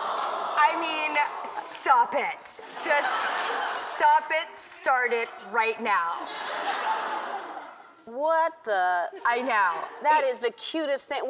How did you find out about the dog? He looks like a bear. He looks like a tiny little bear. And he was, no, I can't even handle it. I can't even stop staring to articulate this story. He was a rescue dog. He was found in a box with his brothers and sisters outside of East Valley Shelter. And then this place on Fairfax, Barks and Bitches, sorry, so that's their name. They, help foster the dogs and then try to get them loving homes. And so I think Ollie hopefully has hit the jackpot. But were you looking for a puppy? I had puppy fever. You did, you needed a puppy. I totally did. Yeah. And I have another dog, Douglas, who's also a rescue. Uh-huh. Did they get along? They get along because I fostered a dog, that's Douglas. And he's a really happy boy. Yeah, and that's him. Look at him. He's smiling. And I fostered a dog that was pregnant, and I didn't know it. And so I had to go through the birth of 4 puppies and take care of them and make sure they survived and then find them loving homes. And you found homes for all of them? I absolutely did. That's great. Yeah. Well, good for you. I always think it's the best thing in the world. You can rescue a cat or a dog or any. Rescue is the best way to go, isn't it? It's, you know, I try not to judge people, but I just think rescue is, you know, a great thing if you can do it. Yeah. Absolutely. And what's the little bear's name? His name is Oliver. Oliver. Great name. That's a great name. Oliver and Douglas. All right. We're I going get to come home to the dudes. Oliver and Douglas, we're going to take a break and we're going to talk about, we will talk about aliens. We're not leaving until Like you said, if we have time, yeah, you know, we'll talk about aliens. We'll talk about your new career as a photographer as well. You're adding one more thing to your resume. We'll be right back with Drew. We're back with Drew Barrymore, and let's talk about aliens. Let's All talk right. about it. So are there aliens? I find myself, Have you ever met one of those things? I mean, not outside of work. Okay. No, but have you ever seen what you think is a UFO? There are definitely suspicious things in the sky, for sure. You know, I don't know. It just seems sort of crazy to me that we're just, you know, obviously not all the only- alone here. There's no way. Yeah, it seems like there's got to be something out there. Anyway, let's talk about now the photography. Is something you've always been a photographer, or is this something you're getting into like cooking? I've actually been doing it for like 12 years. In 2000, I got given a camera. For my birthday, actually, a Pentax K1000. It's like the 70s, like student cam, and you have to kind of do everything manually. And I just fell in love with it, and I started shooting for 10 years. But it's all, you know, candids and amateur. And recently, I've been lucky enough to get work as a photographer. And when I first started shooting, I felt really sick because I've never had to turn my photographs over to an editor. And I just thought, you know, God, what if I suck, or what if they're not good enough, or what if they're disappointed? And in typical fashion, I just sort of think like, you know what, if you can't do something, figure it out, learn it. And I just made myself super sick. I did a lot of homework, and I figured it out. And this is the cover you shot? My first cover. Wow. Yeah. So now you're going to kind of do a lot more photography, I feel. I would love to. I'm in Vanity Fair this month for the World Food Program. Photographs I've been taking with them. And I'm in V for doing a house party with all these amazing bands. And that was really cool, too. Wow. So you're all over the place. I want to be. Yeah, you've got your fingers in a lot of pots, and yet you use one pot in the kitchen. And so You're brilliant. I have, because you like your one-pot cooker, I didn't even know you were going to say that, but I knew you were cooking soup. This thing Oh my God. It's fancy. That is the coolest thing I've ever seen. It's heavy. You have it. Oh my All right. God. It says lap dance stew, and that is yours. Oh my God. Wait, ready? Ta-da. Here, honey. Dinner's ready. It's a crock pot. It's so easy. I'm so touched. I can't even tell you. All right, I'm Do so you mind happy. if I send you like a little something in a Tupperware? Yeah. Send me something. I would love to. It better be good. It'll be my like edible thank you note. All right, thank you. I look forward to it. Oh, thank you All so right. much. Hey, Drew. Thank you for letting me surprise you.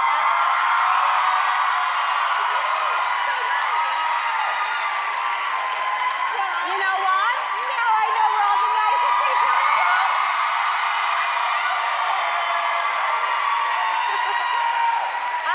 I think it's because you're just so cool that everybody just loves you. You're just so cool.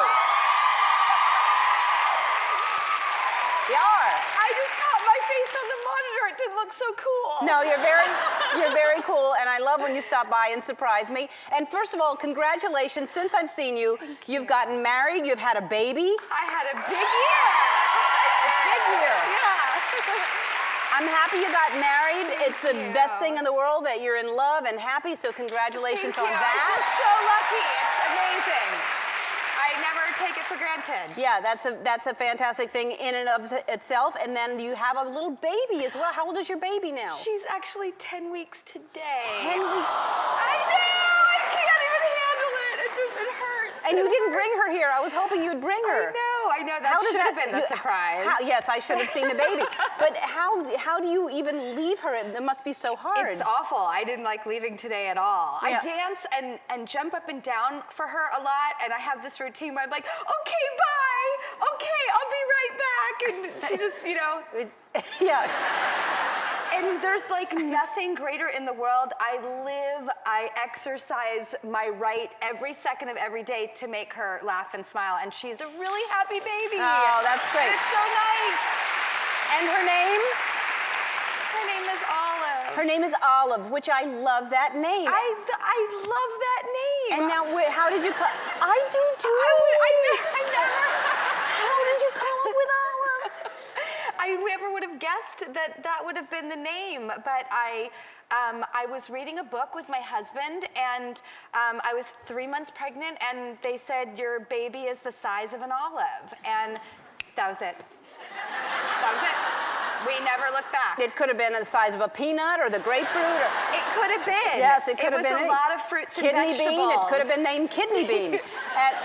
Yeah, kidney's not such a fun name. No, but Olive is great. So did you have another one in mind, and then you all of a sudden just changed it to Olive?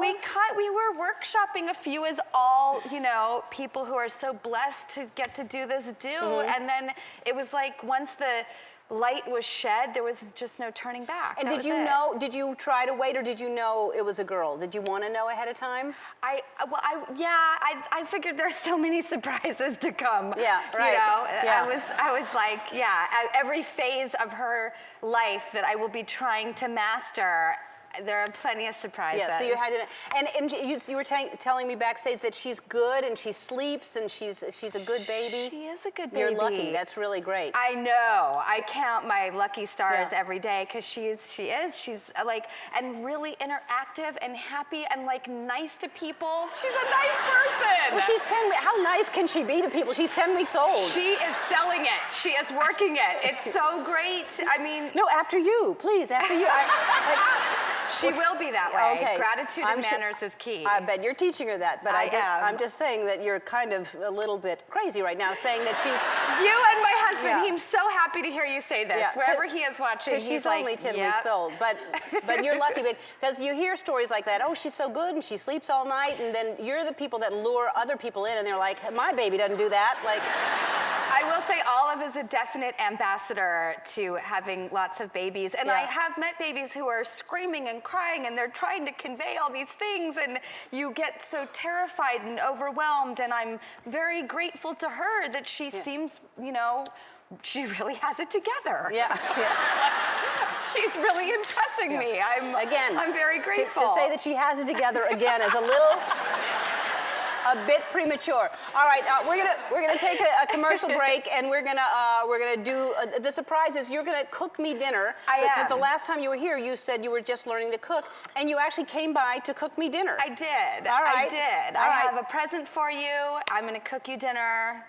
All right. It's gonna be great. Then I have a present for you too. I'm gonna. Do I get her present now? All right. God. Forget the commercial break. Give me your present. I brought you this, actually, because I'm making a wine right now. I know you are. You sent me some before, and I love it. It's really nice and light, and I wanted to learn how to cook, most importantly, because I'm a new mom, and I didn't know how to boil water or do anything. And so, I'm not sexy and cool in the kitchen. I'm really rigid and nervous and uptight. But I want to be this person who has a glass of wine and cooks and is effortless, and I'm not like that at all. So I'm working on it, and I wanted to try for you. I just love the image that you have in the kitchen of having a glass of wine and cooking, and I just picture things burning in the background. Now, I heard that you're very precise about everything, and so we got you a gift, too. I did a little research. Oh, and the last time I came on, I got a crock pot. I know. And I've learned to make 3-day-long, intricate, delicious tacos from it. So 3 thank day you. long? Yes, I put a lot of labor into it. 3 days. Or you don't know what you're doing. All right, so I have an apron that you can put all kinds of things. So it's convenient, right? It's so rad. And your wine is right there. Oh my God. And Then I also have Ellen. Yeah, and there's a hat that you can. But actually, this hat I think is for Olive. I love it. All right, and then I have a little apron for Olive. Come on, why don't you come around more often? See? I'm going to. This is the Okay. first show I've done since I had Miss Olive. Okay, good. Well, now you get gifts, and you're going to cook dinner for me. I can't wait. I want to knock your socks off. Well, I can't wait to see them come off. We'll be right back. We're back with Drew Barrymore. She's actually drinking wine, cooking. It's her fantasy. You've never cooked on television before. This is your first cooking, right? I told Ellen, I was demonstration. like, I did Johnny Carson in '81. I'm old hat at talk shows. I was up all night nervous about this. And that's exciting to be nervous about something when you're not usually nervous. So you're going to cook for me, and Yes. this really is your recipe, or is it your recipe? It is really my recipe. In fact, this one's a little different. I don't have like, you know, the crazy measurements because this one I kind of eyeballed. It's called Will's Favorite Pasta. That's my husband. Okay. And so, okay, is this how a demo works? Yeah. Garlic. Now, Let me see how you do it. the reason I wanted to make a pasta was because I wanted something to go with wine, and the good news about Pinot Grigio is it goes with everything. So what happened was I made a mistake and I burnt the garlic. It turns out it's great. You roast the garlic until it's like a nice medium chestnut brown. I think we're both going to want to stand back and wait until it gets brown. That's cherry Ready? tomatoes. Here we go. All right. So There we go. So you don't wait until that burns? We don't have time. Okay. See? What did I tell you? Not sexy. All right. Okay. All right. So I'm gonna pretend like I'm Drink your that wine. girl. No, act like the way you'd want to. Like Okay. have your wine. Okay. I know. I can act. Oh, that's what I can do. Okay. Act like you know what you're doing. You stir the tomatoes around, and the reason I like cherries is because they break down really nicely. You just slice them in half and throw them in. I did not know that. Then give it 5 minutes and then throw in your herbs. Just pinch your herbs. I thought Parsley, I thought you cared so much about chives. measurements. You're Not just- with this pasta. Okay. This is my I've arrived Okay, pasta. you just lost most of that salt on the floor, but okay. Oh, it's onion salt, by the way. Oh, okay. Which is good to know. What's that? Then pepper. Okay. Okay, then fresh basil every 5 minutes. Now, the key Every 5 minutes? Yes, every 5 minutes add more fresh basil. I'm telling you, this breaks For down how really long? amazing. About 20. By the time you boil your water and like put your pasta in the water, you can have this sauce done, which is, I have to say as a new mom, very easy and convenient. Okay. The secret to this sauce is harissa paste. Harissa paste. Yes. What is that? It's a Tunisian chili spice. So that's spicy, like a arrabbiata? Is this going to be like an arrabbiata? Like the garlic, it gives a really nice roasted taste. Okay. So this has got a very sort of, you know, earthy, wonderful, rich, roasted taste. And then after 20 minutes, it looks like this. Yes, it looks like that. It Okay. breaks down really beautifully. All right. So you have like... And it's herbaceous and multi-layered and It's herbaceous? yeah. Wow. Isn't that a word? Well, it is now, but I would think it's filled with herbs. It is. All right. That's exactly it. So it's herbaceous, and then you put it with what kind of pasta? This is the finished product. Look I how made good it this for looks. you with a fresh bucatini. And if I don't have the ability to do something fabulous like that, I do fusilli from the box. Okay. And then that's actually what it turns into when you do a little basil. By the way, garnish is amazing. It makes everything look so much more professional. Right.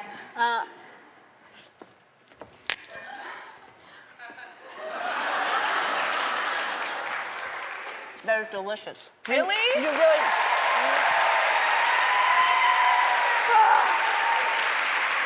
And by the way, it was so easy. It's so good. It's spicy, but it's really, really good. But she really did. She came in early because she really wanted to make this. You actually made this. I'm bringing it home. This is my dinner tonight. I made this with April, who's your amazing woman, food stylist, cook extraordinaire, but I made this one personally for you. It's delicious, and I will take that bottle of wine home and drink that, not the whole thing, and then and have that for dinner tonight. Thank you so much. So glad. All right. Thank you. You look beautiful. Doesn't she look beautiful? Why would you walk out on national television and say I called you fat? Why would you do that? Because you did. No, I didn't. She did. When did I do that?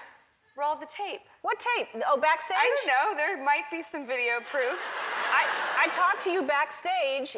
All right, great. Let's see it. Oh my God! I'm seeing you tomorrow. Yes, you are. Oh, good. Well, I'm making a pesto. You look fabulous. I told you. No, but you just look Fabulous. That's all I'm gonna say. I'm so glad that you can see us laughing though, because I totally came home last night and my husband always goes like, "How did it go?" And I'm like, I told this a joke, but I don't know if it translated because we were laughing our butts off backstage. Yeah. But now we're laughing again, so Yes. it all comes full circle. It's all good.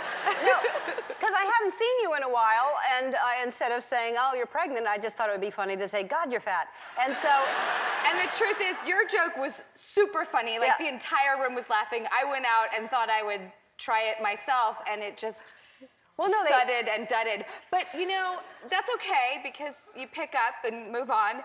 But do you ever, like, do that? Do you in your life, like, ever have stomach churning, like, God, I don't know if that joke worked moment? Like, do you ever have that? No, everything I do, it's all works. Everything I do is brilliant.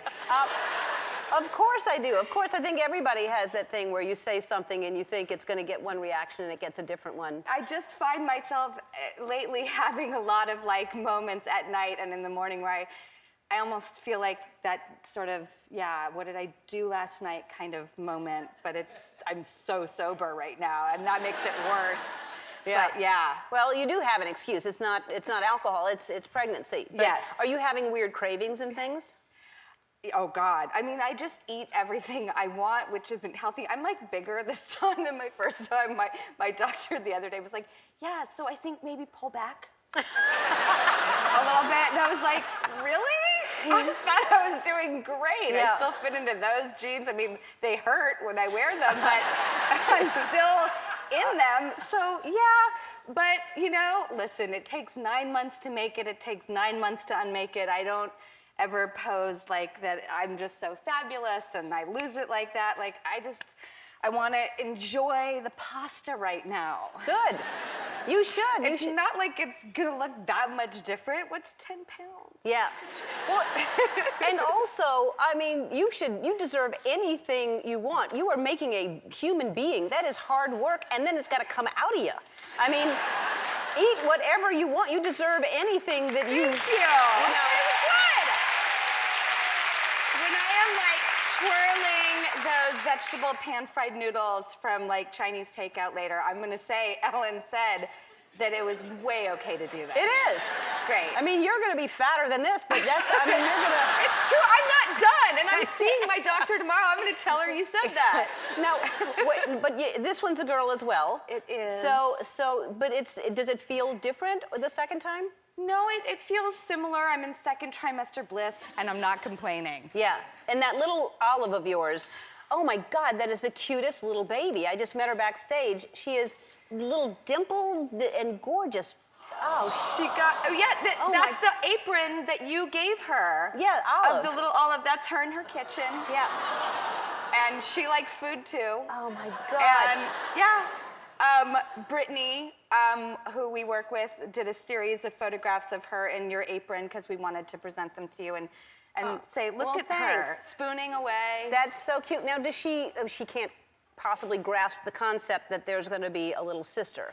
Well, I know you call me crazy. I do. But you do accuse me of that. But she points to my stomach and goes, baby. So I don't know. What do you think? Someone told her that. There's no way she just on her own.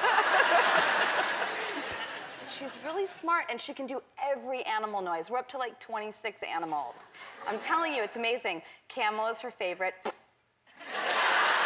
And crocodile and snakes. She does it all. I'm telling you, she's bright. And we should all believe our children are bright. That's what we're supposed to do as parents. Exactly. And then later on, you tell them they're nobodies. When they get older, you're like, do something with your life. But right now, exactly. Snakes. Yeah. All right. We're going to talk about this wonderful book. I just love the whole idea of it. Find it and everything. It's Drew's new book of photography. We'll be right back. We'll photograph photograph it, you'll write about it, right? Thank you. You'll do Yes, another I book will or do something. something with it. I was saying during the break, it's going to be intense to have a 2-year-old and a brand new baby. Yeah, because you just get your eyes so sharp on everything they're doing. I don't know how I'm going to like do the 2, but I'm going to do it. That's what I'm going to do. Well, I don't think you should try to get your eyes to go that way. Don't try to do that. That's wrong. All right, so the last time you were here, you mentioned you were working on a book, but you've been working on this a long time, right? Yeah, it is the compilation of photographs I've taken for well over a decade. Yeah, about 15 years at least. So you just happen to see hearts everywhere. Yeah, I just think there's something great about that one continuous line. You give someone a heart, or you see a heart, or something with the heart shape. There's no negative connotation, and it's hard to find things like that in life that are just so pure. And I think you need symbols of hope in your day. The dog is pretty great, the way it's bent, exactly. And I had that dog for a while, and one day, like the bread tag, you know, something you've worked with, this weird innocuous object that you just think is a random piece of plastic that's very utilitarian, and all of a sudden, you know, and there's a great straw wrapper, and we were walking in this industrial neighborhood, we were scouting for something, and what could be litter, you know, or trash on one spectrum is actually, to me, in that moment, a sign that everything might be okay, or, you know. That's sweet, or there's someone love all someone littered around. and put their straw thing on the ground. But That's right, and for a moment, it'd be looking good. it became a heart. And you were having a contest so people can participate. Yes. If you go to your Instagram and you post a picture at #FindItInEverything, which is the name of the book, we are having a contest. Refinery 29, this incredible website who I just became an editor-at-large for. We're going to sift through all the pictures. All the pictures will be posted, so all your work will be seen out there in the world, and then we're going to pick 10 winners. I'm going to do signed books for them, and I'm going to choose one as like the awesome I Wish I Could Be You winner, and give them a signed framed print from the book. Fantastic. All right, well, the name of the book is Find It in Everything, and you can find it in bookstores and Godiva shops tomorrow, but today, everyone here is going home with a copy. All right, we come back, you're gonna cook for me. I always cook for you. I know, I'm excited. We'll be back.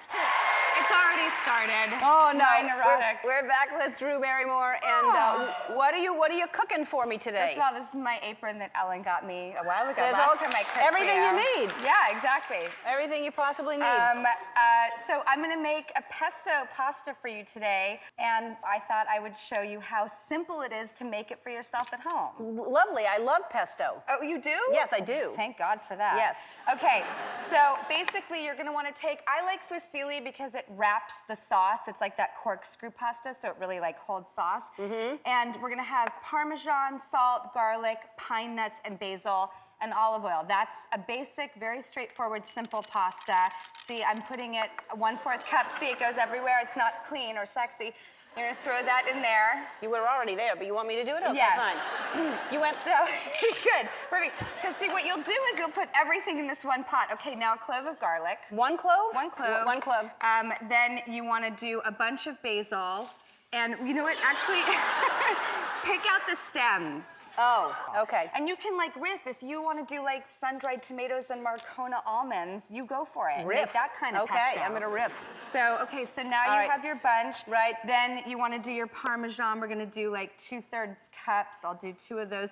Now, I found a special cheese for you. I sat there like a weird chemist and tested all of these vegan cheeses. It's this Some one. of them didn't taste so good. I know. This one does. It's amazing on pasta. I tasted some that were just disgusting. I know, And I know. so I found this one and I was like, hallelujah, I found something for Ellen.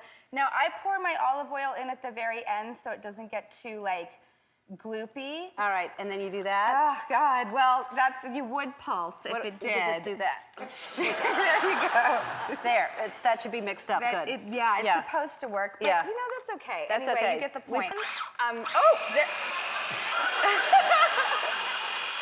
So proud of myself. Then you have your, I've never cooked before. well, see, and you're sexy, All which right. is what I aspire to be. So then you want to Oh, take I your know. pasta right Right out of the water. I'm a novitiate to the temple of all cooking, so I mean, if I don't Someone know look up anything... novitiate and let me know what that is.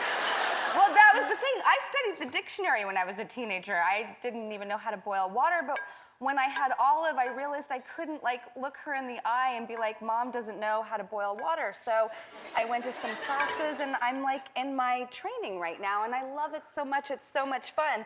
So this is vegan. You can try it. It's about the size I like too. That's the...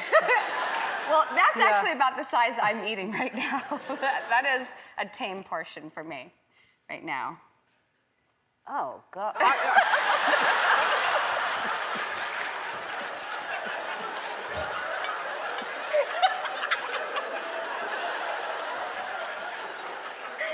Very good. You like it? It was too big of a bite. It's delicious. Right? Mm-hmm.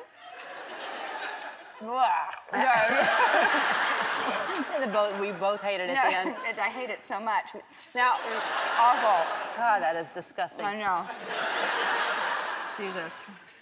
Before we go,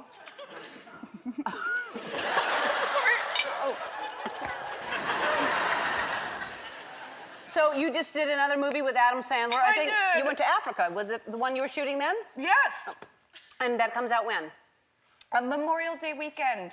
Adam and I teamed up together again. Every 10 years, he's the love of my film life. I don't know how else to say it. He brings out the very best in me. I try to bring out the best in him. And this film feels really special because I think it's really where we're at in our lives right now. It's called Blended. And it's about families and just, you know, the way we create them, like the way that life goes, the circumstances that we all try to, you know, make the best of. And it's like these kids, and it's so funny, and then it surprises you, and you're crying because it's so emotional.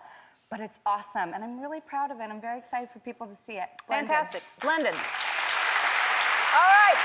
Thank you for being here. I always love having you here. Oh my God, I love being here so much. We will be right back. That is Drew Barrymore. Thank you. Oh, two of the most loved people in the world right here. By the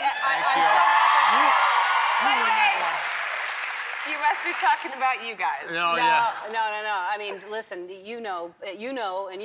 Yeah. But let's talk about, you just had your little baby girl 3 weeks ago? Yeah. How are you here?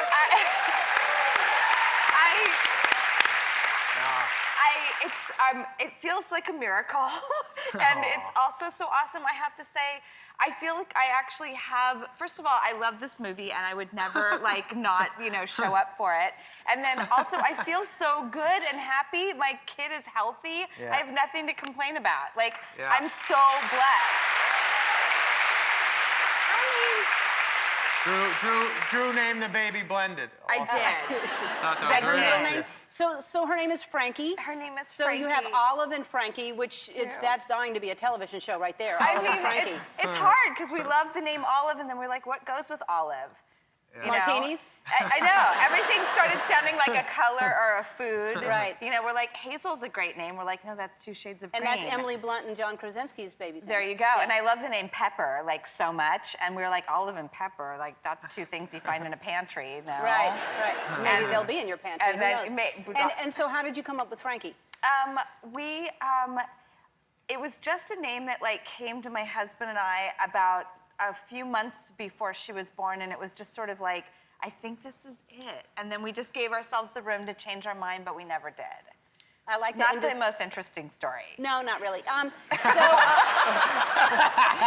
kidding. So And my mother-in-law's maiden name is Franco, and I love her so much Well, that then. it reminds me of her as well. yeah, tell that story next time. It's better. Yeah, that's good. Okay, good. Perfect. Yeah, we'll add out the other. Perfect. We'll just cut the other one out completely. You have 2 little girls, right, Adam? Yes. How old are they? 8 and 5 and a half. Wow. Are they very close, your daughters? Yeah, they love each other. They do fight.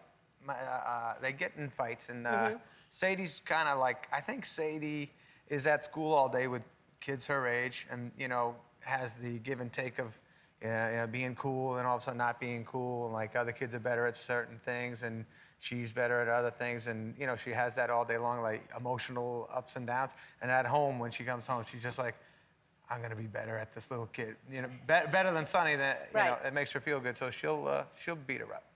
Oh. I didn't know it was going in that direction. I'm sorry, I didn't either. I didn't know had nothing, it man. got violent or anything. So let's talk about this. Is the third movie you've done together, and Wedding Singer was the first movie you were together in, right? Yes. Is that right? Yes. Okay, so you. Oh, no! I love your hair like that. I What do like you your think? short little hair. What do you think when you see that? I mean, like, is it strong memories, or does it all just feel I like? remember shooting that scene. I remember hanging out yeah, that night. that was a night fun. shoot. Night shoot. We were young and. I feel like it was like a Friday night, too. Yeah, it was like the last. Friday night's a big deal when you shoot a movie because you got Saturday off, so you can go late into the night and have fun. And I remember just Drew drinking all night long.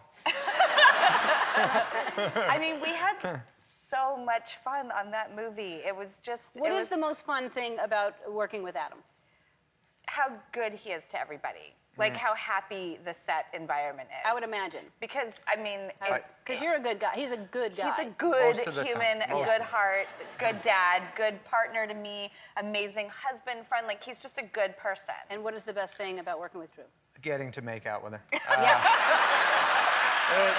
That's what I thought. That's a nice answer. That's cute. It makes me look We'll good. be right back. We'll take a break.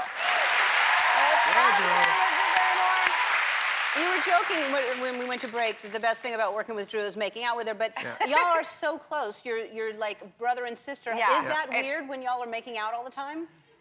It's like the best thing is that my wife loves Drew so much that she encourages thank me. God. There's no jealousy at all. She's just like, get in there. And By the way, she does. Like, if you're not being romantic enough, Yes. she will, like, berate you behind she camera. yells at me. Like, I thought we did that romantic scene when we go on the date in Africa. When he I surprises finally- me. Right, when we're doing a nice romantic scene, I think I'm doing pretty great. And being as romantic as can be. And then I go, okay, moving on. Let's go. That was great, Drew. Good job. And I'm walking away and I just see my wife. Whoa, what's the matter? Just please, for the sake of women, get in there and just look a little more alive. She really did.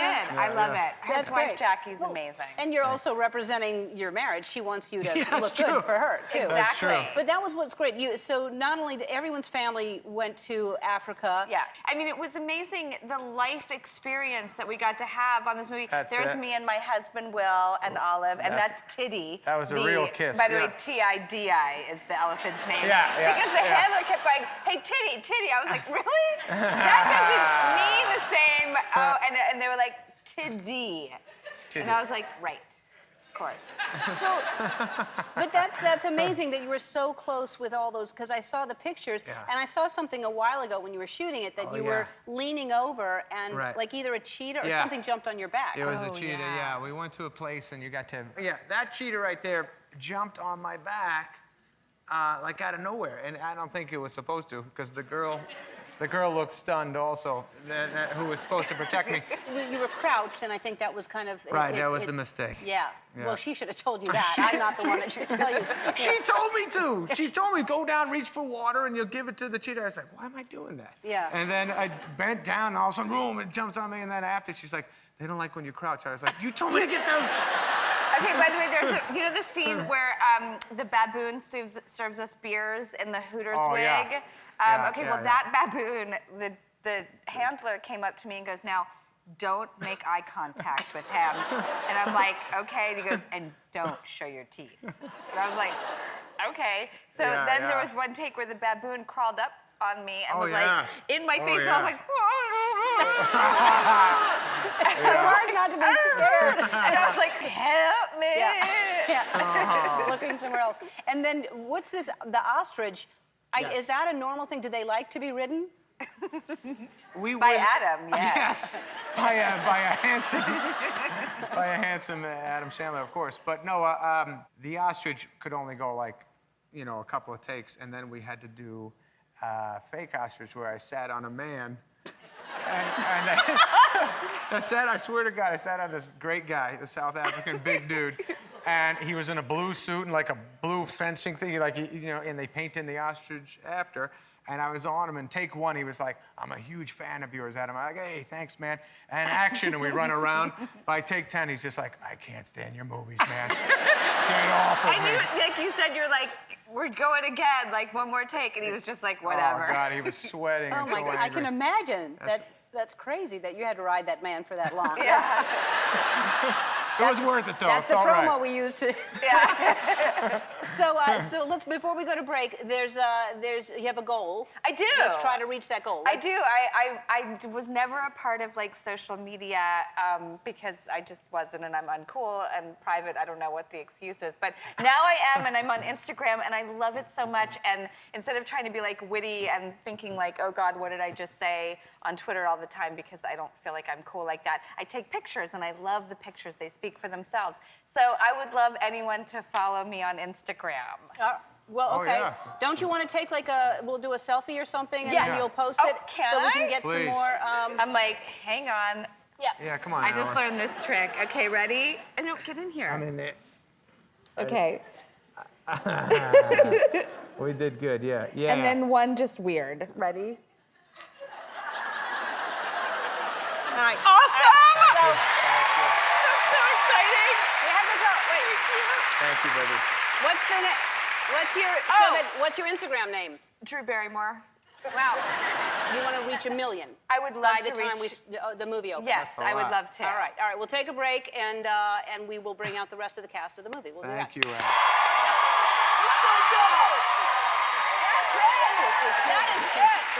Oh, man. Oh, I can't imagine.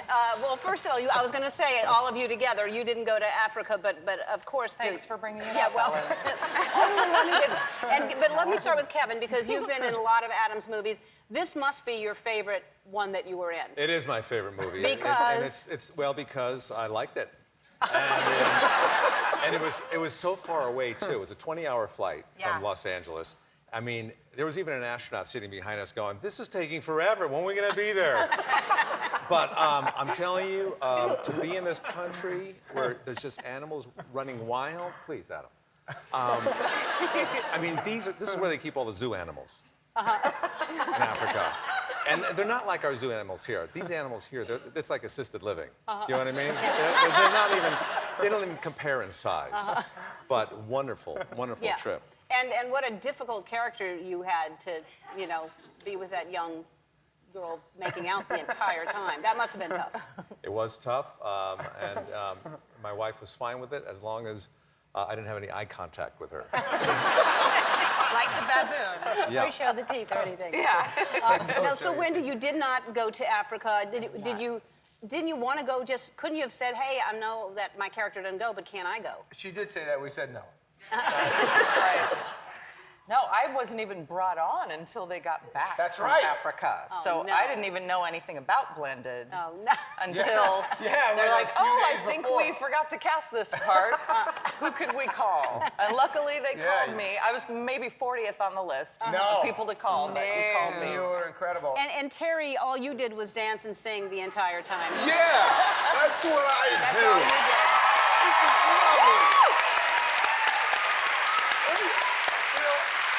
Adam and I have this crazy relationship. Literally, he calls me up, he puts me in a movie. We don't know what we're about to do at all. Like it's not even. It's halfway true. written. He was like, we're gonna make up something as we go along. You know what I mean? And what it is basically we said, you know what? I'm gonna be the South African Tom Jones. Yes. You know what I mean? Just this guy who's like, I mean, yeah, we were just really going into it, and it got bigger and bigger. Listen, when you put the wig on, you start singing and dancing, and you can't help it. You can't help it. Yeah, that's hilarious. I mean, the audience just goes nuts when you come on, though. It's like, it's insane. You just bring the house down. Listen, this is who I am. I am 240 pounds of entertainment. He can bounce. It just looks freaky. freaky. It's just freaky that you do Listen, that. I had a lot of, I had no girlfriends when I was young. That's how I learned to do this. And, I found a woman who loved me, and I married her. So it was all good. And she's great. Are those spasms, or do you actually know how to do that? A nervous twitch. I'm sorry. Excuse me, I'm talking to Ellen right now. And how did you like Africa? Had you been there before? I had never been. First of all, it was a spiritual, wonderful experience. Adam took us on a safari in Madikwe. Yeah. And we were out there like, oh my God, everything can kill us, but we're having the time of our life. I mean, remember when they set up a table out in the middle of nowhere and they asked us to get out of the car. It took us 20 minutes. We were like, we can get out? Are you sure? Then we sat there, we were sipping on little drinks and the whole thing. We thought we're marinating for the animals. Right. They're marinating us. We were always looking over our shoulder. I mean, because everything in Africa can kill you. Everything. Yeah, it does seem kind of crazy to sit at a table full of food out in the middle of where animals are. So, Kevin, you've been in 11 movies, right? Of Adam, 11? At least. All right. Yeah. That's crazy. Yeah, they've always been, they're all embarrassing roles, I'll be honest with you. They're humiliating. He put me in a movie called Little Nicky where I had breasts on my head. I was Tidhead, the gatekeeper of hell. And it's amazing, the power of breasts. When they put those on me, everybody wanted to feel them. They looked so real. They filled them with condoms full of water. And a lot of times I'd be talking to people, and I had to say, excuse me, my eyes are down here. Now you know how women feel. Yeah, and when they took them off at the end of the day, nobody cared about me. It's like I was invisible. But yeah, a lot of roles like that. Poor thing. All right, we're taking a break, and we're going to play a game after this. We'll be back. We're back. We're the cast of Blended. And we thought we'd play a little game with you guys. We're going to split into two teams. It's boys against girls, and each team will be playing for one person with one person in the audience. Let's find Christine Damon and Jenny Simmelroth. Jenny.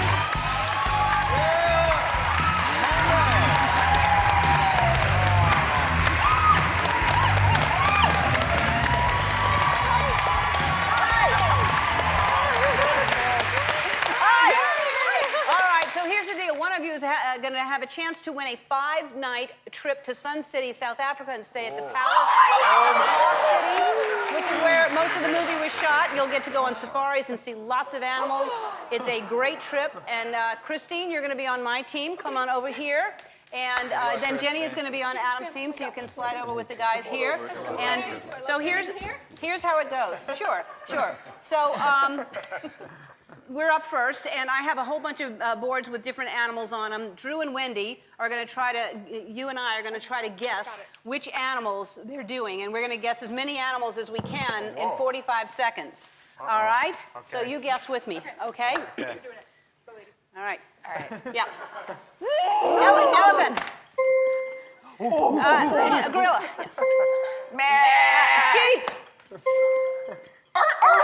Seal. Chicken. Lion. Yes? No. What did you say? Lion? Yes. Cow.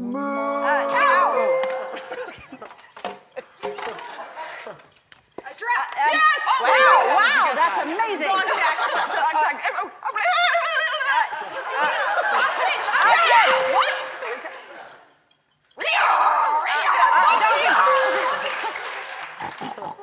Pig. Wow, you're so fast. Me. Ribbit. Frog.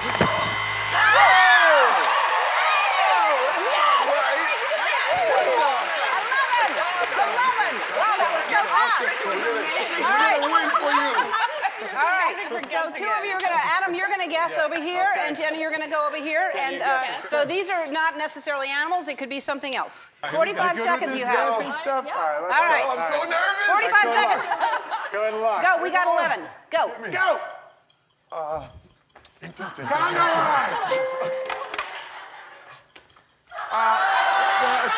Bump it up. Bump, go. Back it up, back it in. Miley Cyrus.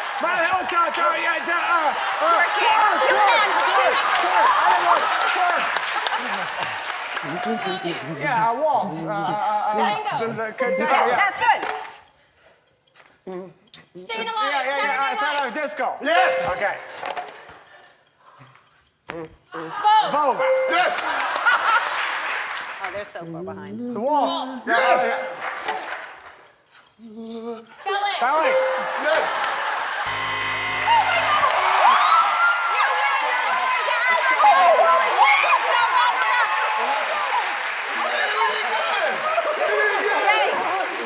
Listen, nobody goes home empty-handed, so you're going to also go as well.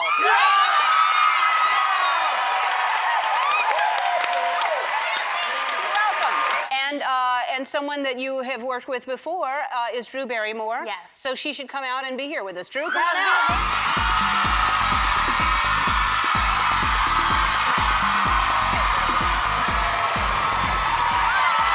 You just saw each other backstage. We did. We did.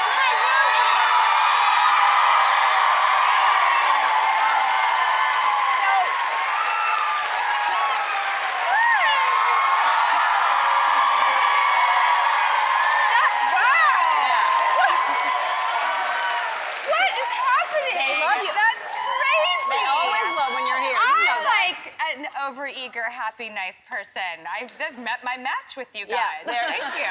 They always love when you're here. So you have worked with her before, and also she helped you lose weight right after you had the babies. Yeah, absolutely. Both times, actually.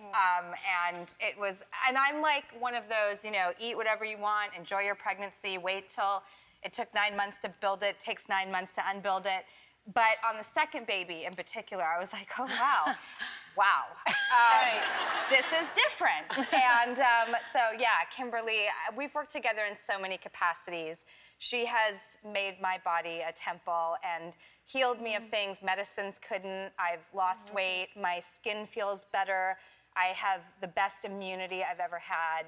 The list goes on and on. That's fantastic. And also because this food gives you energy. And what are you making this right now? You're Actually, you guys are going to help me make the first thing. Okay. So you ready to get your hands dirty a little bit?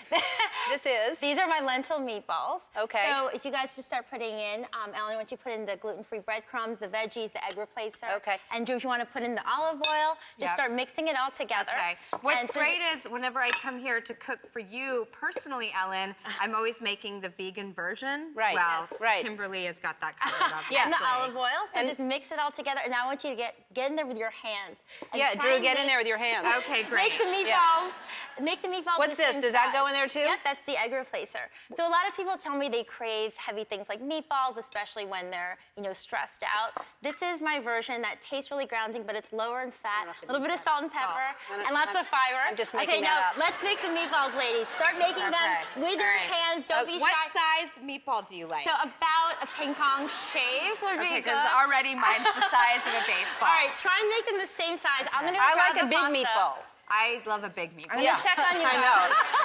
I've heard that about you, Drew. Actually, All right, my daughter looked at me the other day. I'm not kidding. Same and goes, size, lady. Mom, same I like size. your meatballs. I was like, oh my goodness, thanks, Olive. What was she calling? My chest. Your meatballs? Oh my gosh. Okay, so hold on. You guys, nice try, but I want to show you. This is what they usually look Well, like. they're after already they're made. I just want to, like, Why are we doing show them? the difference. What's the point? Hold on here. You've already made them. I made them for you guys because All right. I thought you'd be a little bit artistic, but that's okay. So will they have the consistency of a meatball? Yes, No two balls are try them alike. here. That's what they said. And I bake them so they're not fried. So go ahead and try it. You'll see that they're actually really satisfying. That's okay. Yeah, you can try with your fingers. Yeah. All right. Right? They're nice and grounding. They satisfy that craving, but they're all plant-based. They digest really well. Great for your skin. Lots of protein. Lots of protein, fiber, minerals. Okay, Fantastic, so delicious. next thing here is we're going to be making the. Drew, go on this side. Go on this I side. can't help anymore. Here, I have a nice little Oh, towel darn for it, you. okay. I have a new task for you, Ellen. You're going to be chopping up the Brussels sprouts nice and thin. You'll be sorry. Come here, love. A little bit smoky, but that's okay. I'm going to clear it out. That can't be right. This is coconut oil, something that I know you're familiar with. We've cooked a lot, and we use the coconut oil because it's better for your skin. So you can just start throwing in the veggies, love. Come on, don't be scared. I have the giggles.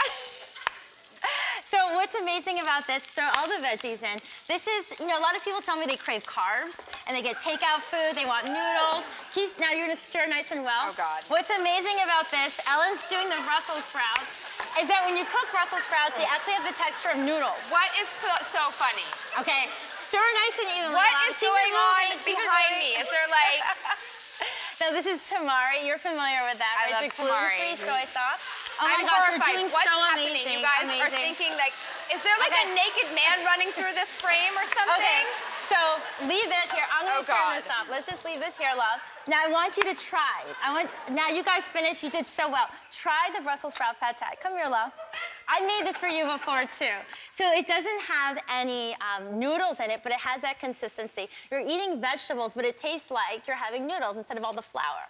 So it satisfies that craving. So easy to make. Amazing. Who would think Brussels sprouts could be noodles? I would.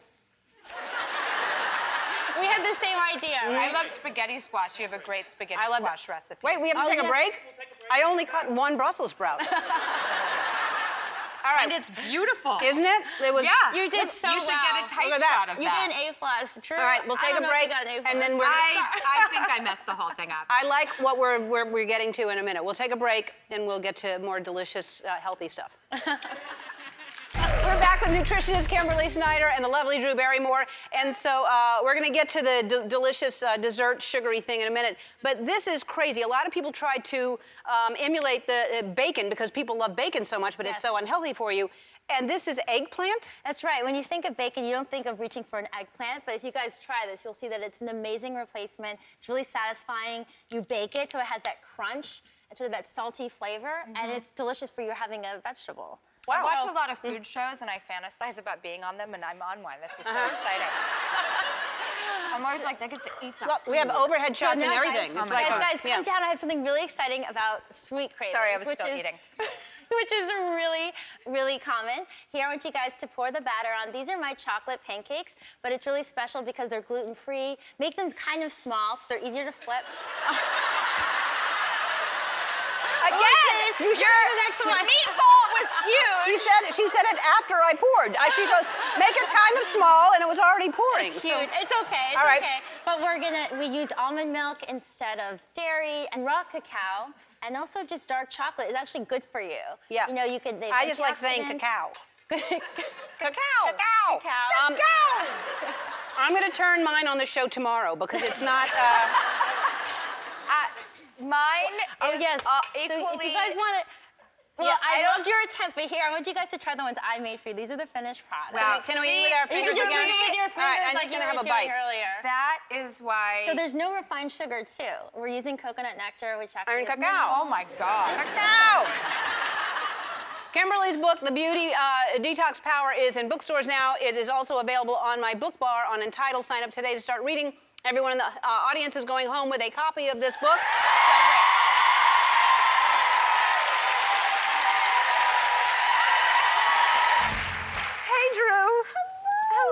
I wanted to come say hi before we started the show. Did you bring your? Was very primed and ready. Really? We saw her at like the end of the show I was here a couple weeks ago, and we had been here for like a couple hours. So Olive was just, she's a little tired, but she's like got a whole thing planned. See, I really wanted to go say hi. Yeah, and Frankie's here too.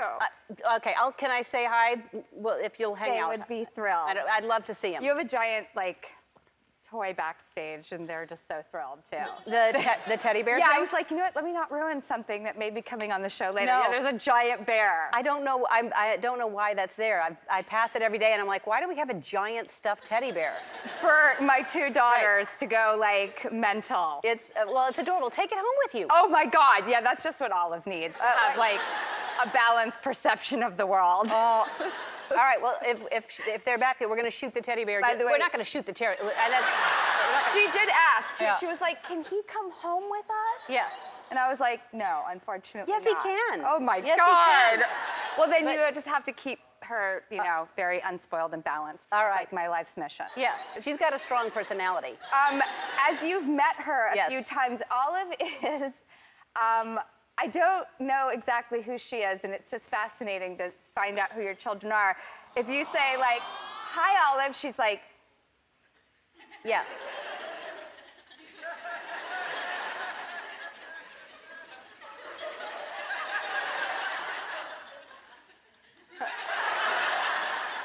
Frankie? Yeah. Me. I was going to say, Frankie is you. Yes. Right? You were just like that. I mean, Frankie is so happy all the time. It's ridiculous. I don't know what does Frankie have gel in her hair right there? Because that's, her hair is all. She likes to take food and just put it on her head, so I'm sure there's some cottage cheese in there or something. Yeah, they are precious kids. They're just precious kids. And happy belated birthday. You turned 40. Thank you, I did. And doesn't it feel good? Are you the one, people get freaked out about 40, but. Oh, God, no. No, right?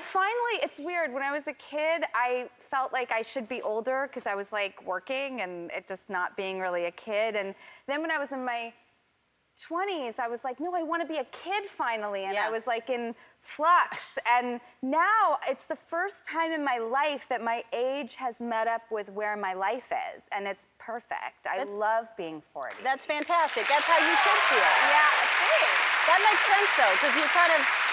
I always felt like not my age. Yeah. And now I feel my age and I love it. It feels comfortable. Yeah, good. Well, you had quite a life, quite a full life. I sure did. Yeah. Now, I'm kind of shocked to hear that you went to the big fight a couple of weekends ago. My husband. Oh, okay, so he's a boxing fan. Well, he's a guy. So.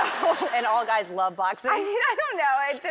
It wasn't my idea necessarily, but I was very thrilled to go, and it felt like an honor. And how was it? Date night, is sometimes sweatpants on the couch. So this was a total parallel universe to because it was life. Vegas. I mean, and I love Vegas. Do you? Yeah, I'm one of those chicks that just loses it. Do you gamble? Vegas. What do you do there?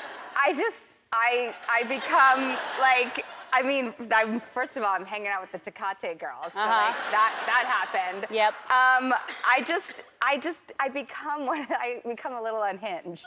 Really? Yeah, it's fun. Yes. Well, it's like, it's legal. Controlled unhinged. It's controlled. Yes. The first night I was there, I was in bed by 10 p.m. and I was like, oh, this is ridiculous.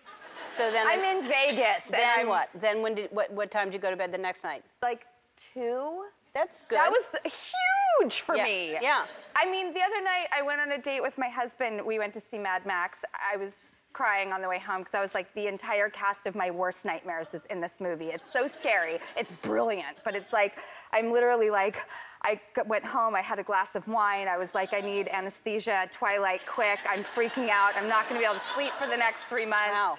And then I looked at the clock and I said, and it's midnight, Will. I get up at 5 with the kids, and I just can't do midnight anymore. I was like, and not only that, but because of the movie we went to that you wanted to go to, I'm ruined. I can't sleep. That's a typical date night. Wow. And so this one reviewer said it best, it's hallucinatory. It's very scary. It's like there's one horrifying face coming at you after another. And for me, that's my fears. Yeah. One horrible, terrifying, Wow. But go see it. I have to show a picture of you, if you don't mind. You got in trouble with the law. A cop pulled you over on foot. Oh, no. There's nothing worse than getting jaywalking tickets. I mean, know. Look at me, too. And look at me. My expression's like, yep, no, I know I did it. Did you try to get, so you crossed in the middle of the street? Yeah, I was going to yoga. I mean, it is just such a middle-aged woman's moment. You're trying to work off the baby weight. Just trying to go to yoga, and just so the guy... shuffling across the street, taking shortcuts. Yep. That's just a good look. Well, wow. That is horrifying. No, wait a minute. That's a rough picture. That's the thing. That's real life. Like, that's why when you're at the fight with the Tecate girls, you're psyched, because otherwise it looks like that. Yeah. Like, what is that? It's like a potato trying to cross the road. That is so, what is wrong with... Oh, no, am I being too mean to myself? Yes, you are. We will not allow that here. Okay, well, I'm sorry. That was not a good picture. Yeah. Let's face facts. I'm not delusional. No. The Tecate girls, I'm feeling good there. I put some makeup on and a flattering pair of pants. All right. And look, I put myself next to those girls, and I'm like, yeah, that's right. We all got it going on here.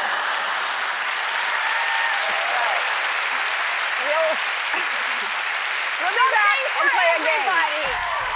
We're back with Drew Barrymore and Frankie and Oliver watching backstage. Hi. Hi. Okay, so you have a new line of eyewear. I do. Glasses and sunglasses. I do.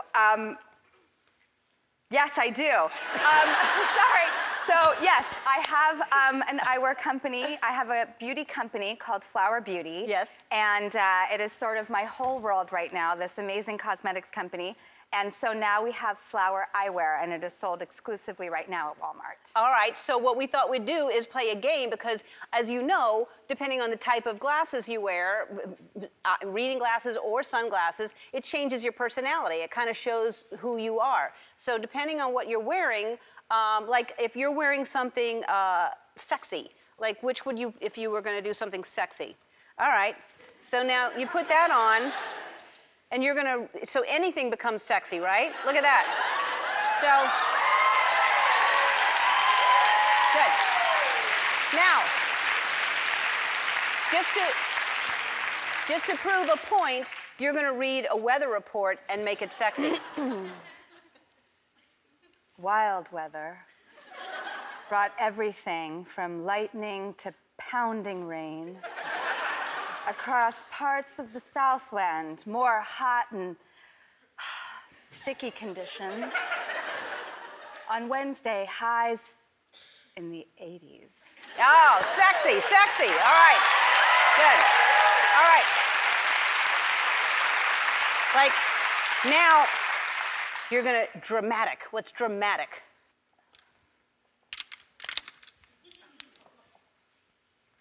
All right, dramatic, and this is a bumper sticker. Dramatic.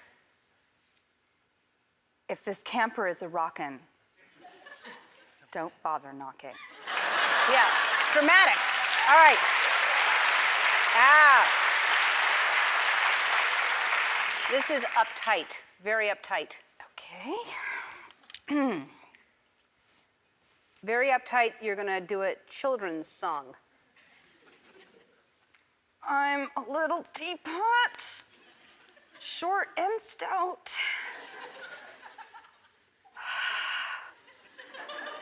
Here is my handle. Here is my spout! Oh, wow.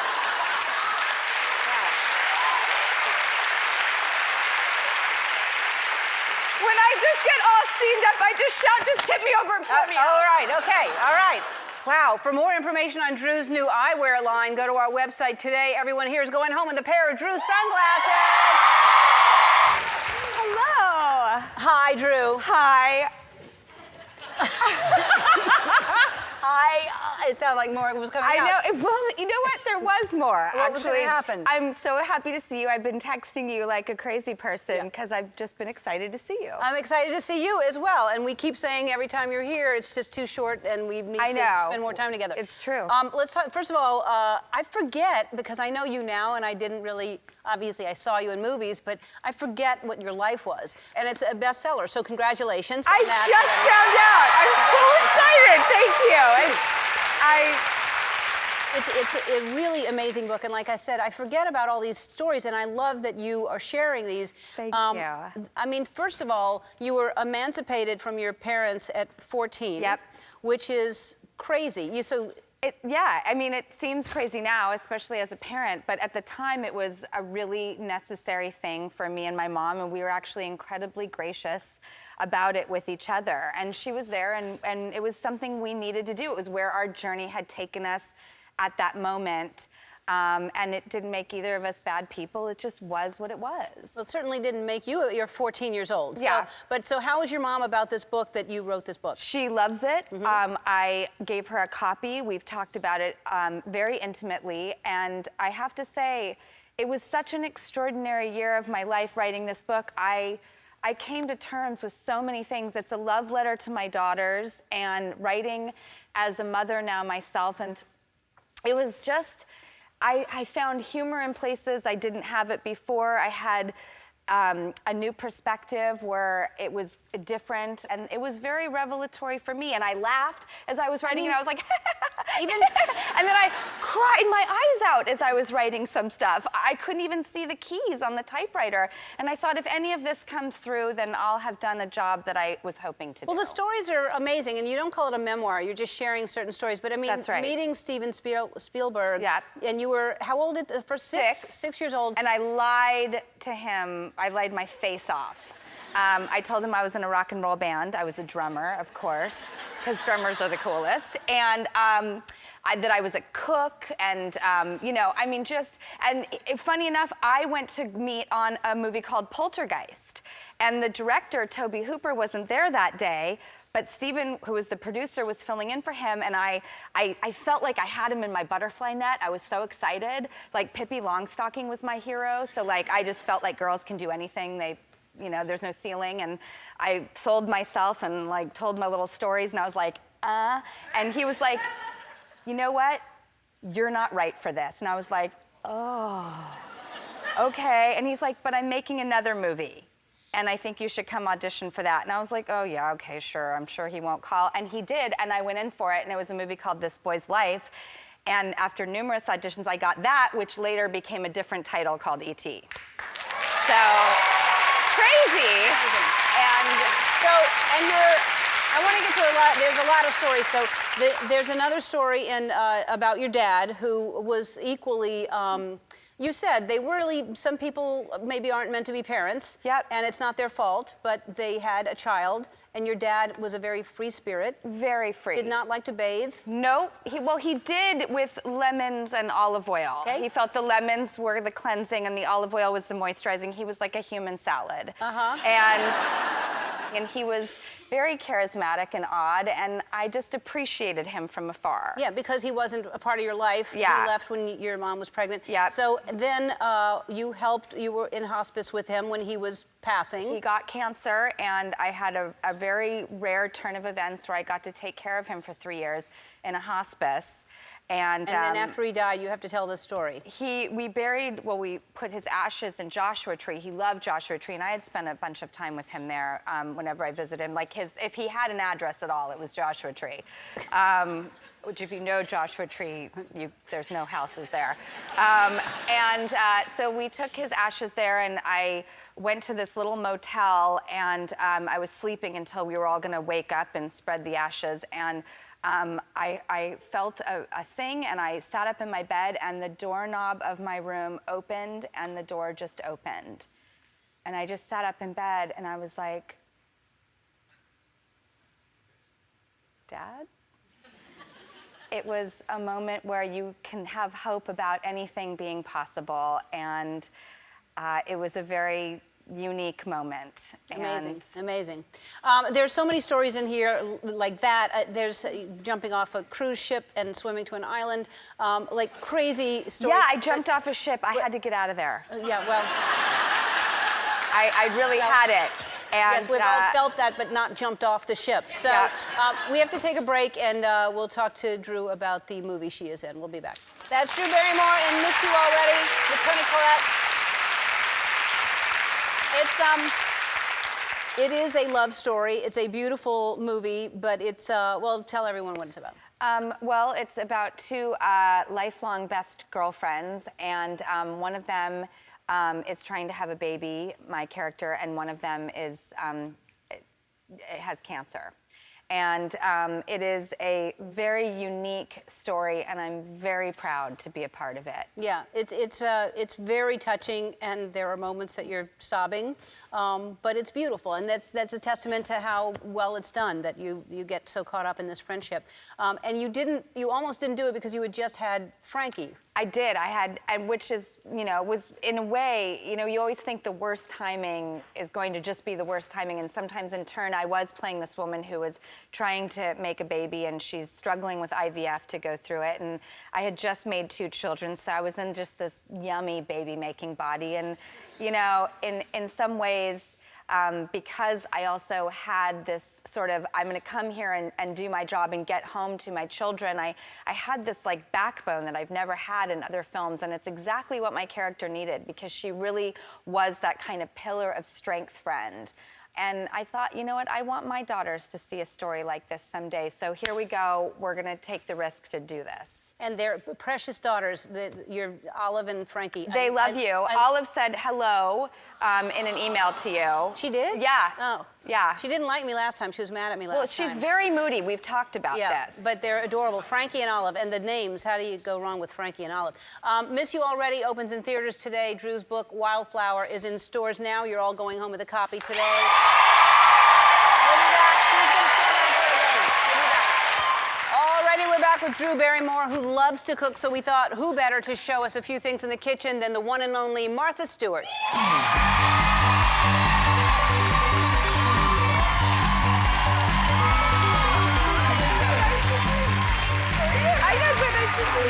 How are you? Good to see you. I know. I love it. Thanks so much. All right. That's so sweet. Martha's wearing my Ed by Ellen sweater. Thank you so much for wearing it. And my shirt. All right. Great. What are we making? I don't know anything about any of this. What are we doing? You don't? And first of all, can I just say, did you realize this is, you have a new book, Appetizers. It's Martha's 85th book. 80. Look, your book is fantastic. Oh, thank your you. Book, I know, we all have books. I just got your book today. Thank you. You're welcome. Thank you. 85 books. Yeah. That's amazing, Martha. And more to come. More to come. This book, though, is really fun, and it's about appetizers. It's about starters and about small plates and about special little bites, but it's also about sips. And we have a drink that's. I love the sip. Yeah, you can't have the appetizers, I don't think, without some sips. You gotta have a sip. What are we sipping? Well, this is a really, really nice apple cider sangria. And rather than using just all wine, apple cider is such a nice autumnal thing going on. So this is apple cider that has kiwis, grapes, and apples in it. Wow. And then you add a little bit of apple brandy, and you can just sort of free pour, depending on your guests. Right. And then a nice Chardonnay, a nice California white wine would be good. Why don't you put some grapes, and you can use these cute little Ellen's at home in the kitchen. Yeah. You can do that thank too. you. I love a rubber and tongue. I'm watching the pop. Oh, it's popping.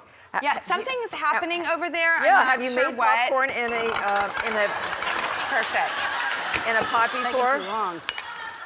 Have you done So it like these are this, instead of Ellen? ice cubes. You put the. Here. We don't want to burn it, but oh boy, it's so much fun to there's make. no- wait, This is the cheers, old-fashioned way. Oh, sorry, thank you. Oh, good, thank you. Thank you. All right, cheers. Come Oh, on. oh, you have more grapes. Sips. Well, they're like Delicious. ice cubes, right? Yeah. What do you think? I think it's good, right? Oh, That's a big story in this drink. A lot of. And then eat. Okay, we've lost Ellen. Ellen, and then you can eat this with spicy popcorn, sesame pepper, sea salt, pepper, spicy sweet, and smoked paprika. Well, I'd ask you how to make that, but it's in the book. It's in the book. That is beautiful. And it's not in your, it's not in your Okay, microwave. Andy's making us move on. What else? Okay, yes, we have to. Now, fiery this peppers. is a quesadilla. Now, have you made quesadillas I have. before? They're good, right? I've eaten them. Now, have you peeled a pepper like this? I've never even seen that. Roasted pepper? I have.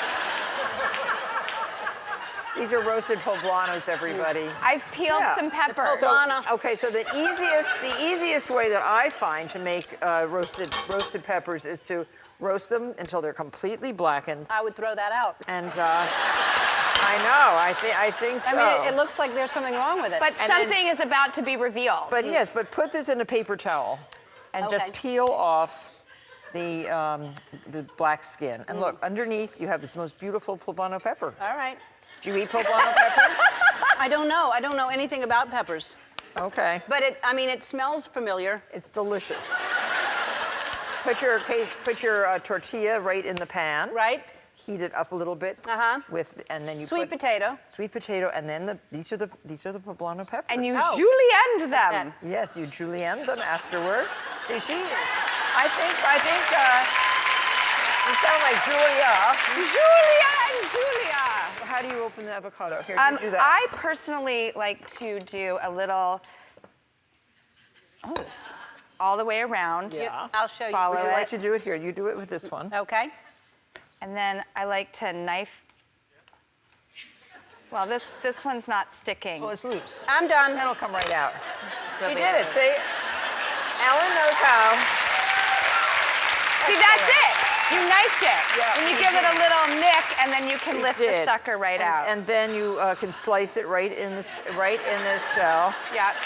Ellen, she's done her job. She's off. She's gone. We're out of time, Andy says. done. Wait, we Oh, haven't no. even finished Wait, anything. autumn rolls. So we're going to take a break, and when we come back, we move on to the autumnal rolls. And these quesadillas are amazing. They're amazing. Amazing. So good. We'll be right back. Autumn rolls. Autumn rolls, Andy.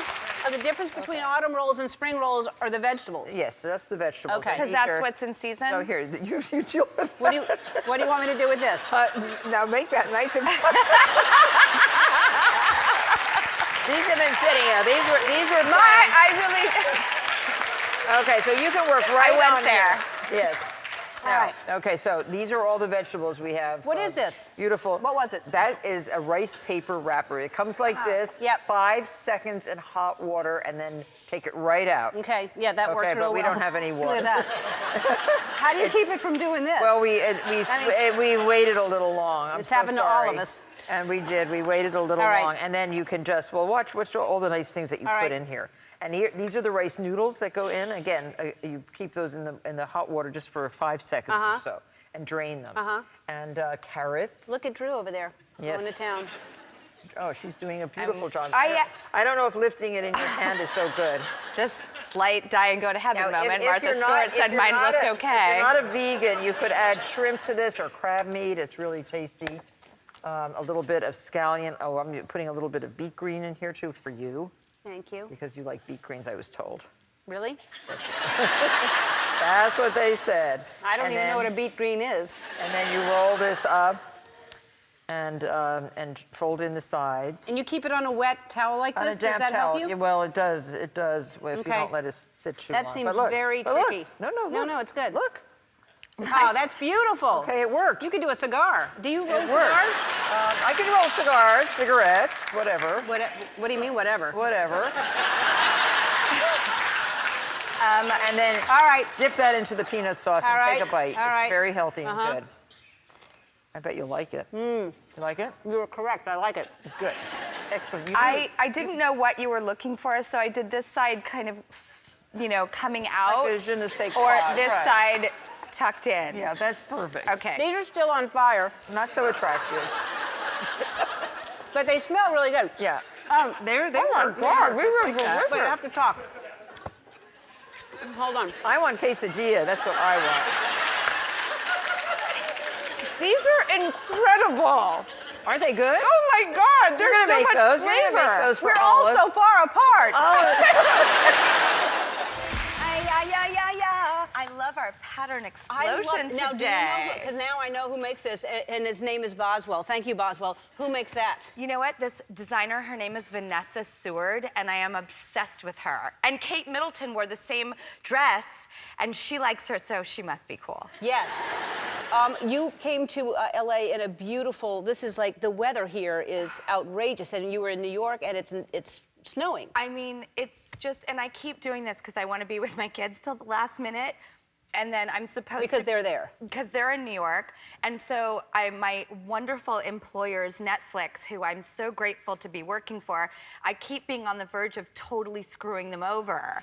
Because I keep taking the last flight out, and every time I've taken the last flight out, it is like dumping snow. So I'm like hanging out with my kids, but I'm like, on the inside, as I'm like horsing around with them, inside I'm dying, going, do I like go for the good mom thing or do I do the good employer thing? But I keep getting out here, so maybe karma's showing me choosing good mom route pays off. You can do both. You can absolutely Take do that, both. Snow. Yeah. You're not going to tell me what to do.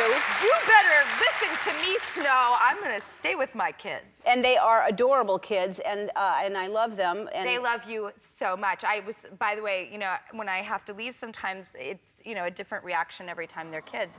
And I'm like, oh, I'm going to see Ellen. And they were like, oh, good. Aw, that's so sweet. I know, they're so happy when I'm with you. How are they, and what's happening with them both? They are so good. Olive. Do they have children now? Look at, what are they? That's them like pushing the strollers at the Getty. Oh. And no, we went to Disney World, which was such a dream come true for any family. And it was just, you know, you're just seeing your kids' joy. And I was just crying the whole time. Cinderella thought I was nuts. And so that was a really, I'm very adventurous with the kids. Look at the outfits. They're completely different. Yeah. Well, Olive is rocking her Jasmine look, which she wore on the airplane. So like there was like a Delta 7 a.m. flight with like, you know, her in her like full Jasmine outfit. I'm like, hopefully people know we're on the flight to Orlando and it might make sense. But whatever, you know, I'm like, choose your battles. I'm like, you want to wear Jasmine? Wear Jasmine. And then, yeah, Frankie's just in like a regular, but then they went the next day and went to the store and got these giant poofy princess dresses. I mean, they're two girls. I'm like up to here in Disney Princess. It's awesome. But your outfits, I mean, you were famous at such a young age. I was looking at some pictures today in the meeting, and you went to the Oscars. How old were you? 1982. There's a picture, is that it? Speaking of poofy. Wow. I mean, that's about as big as it gets. I look like a 7-layer dip cake thing. Yeah. But I loved it, and you know, listen, girls, if it's poofy and pink, we're just all psyched about it, you know? Well, some people. Yeah. It's true, to each his own. I'm not, but now, are you like, is that like Studio 54 or something at that age? That, I think, was the Limelight Club. But look how rad that outfit is. See, it's all circular fashion. I love that you didn't know that's not Studio 54, that's the Limelight. Yeah, totally. I'm like, that's Nell's. But who wouldn't want to wear an off-the-shoulder It's fantastic. cat sweatshirt? And this is so current. How old were you there at a nightclub? I was like 7. That's not okay. No, it's so not okay. But you turned out fantastic. I did. I guess. I don't know.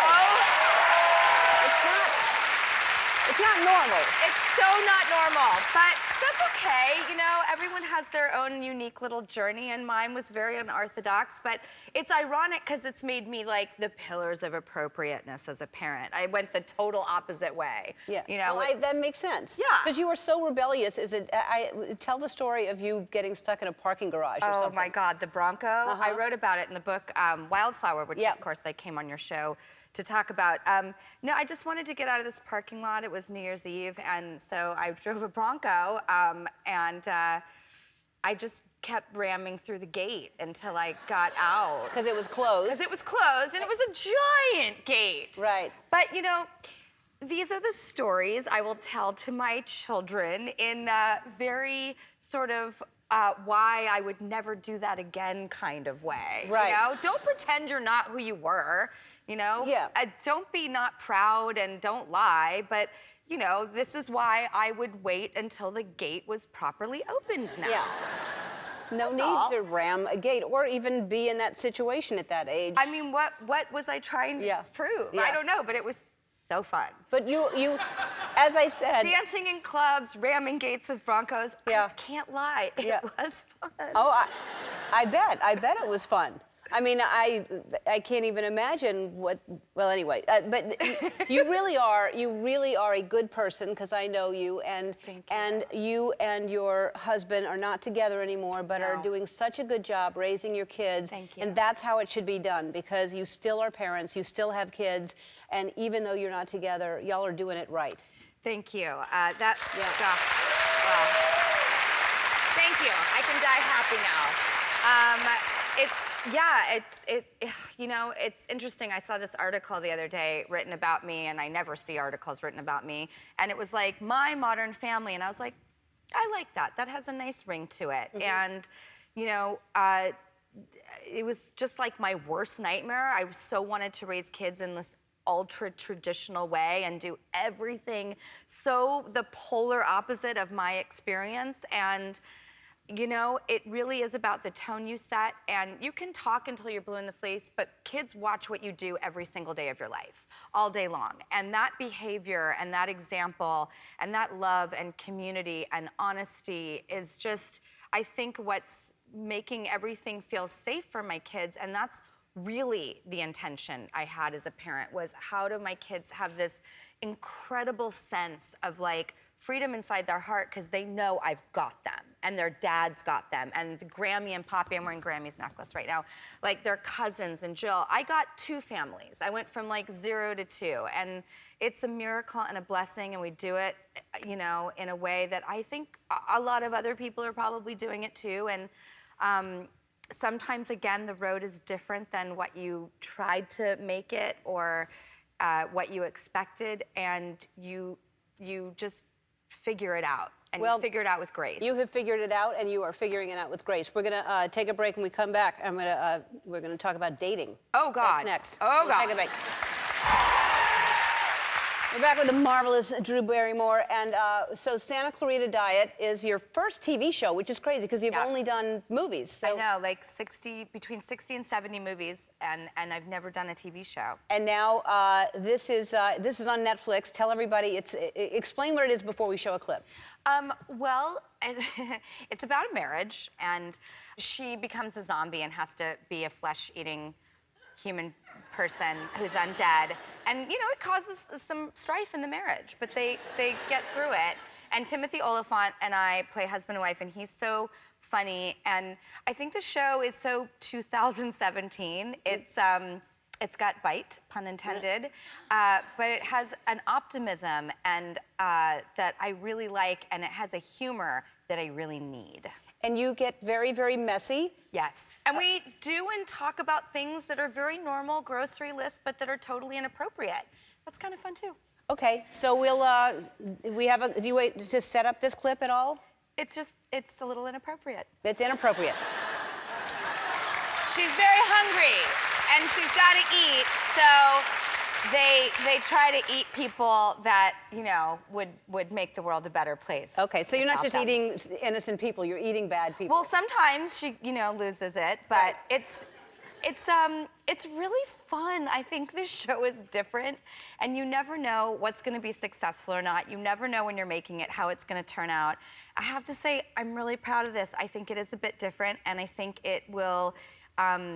I think people will enjoy it. I think they will too, and it's Victor Fresco who wrote it and created it. By the way, there's also a woman in it named Portia de Rossi. Yes, so. she has a little tiny part. Yeah. All right.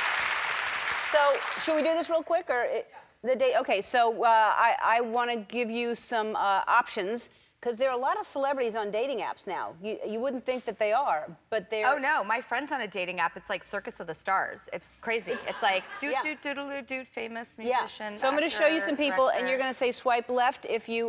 what do they do? Swipe left if you like them? Right. Swipe right if you like them. Yeah, I don't know. My other girlfriend said she's like going on a 3-month no swiping thing. I didn't even know what that meant. I guess that means like not. You're not going to swipe. Okay. Yeah. All right. So let's take a look, and you're going to swipe right if you like them. Swipe right if you like him. What do you think? Right or left? By the way, I'm blind. It's Harry Styles. Oh. Okay. Oh yeah. No, he's like 2. Really? Oh no. Left. No. Not realistic. Oh, yes! Yeah. Yes! All right. Why? I mean, ew, but sweet? Yeah.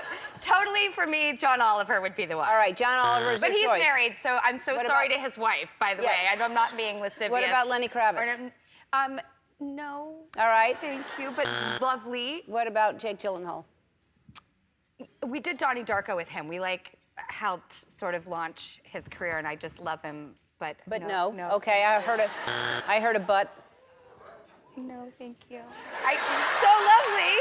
So lovely though. God. Such a lovely guy. Even I would have chosen 4 of those guys.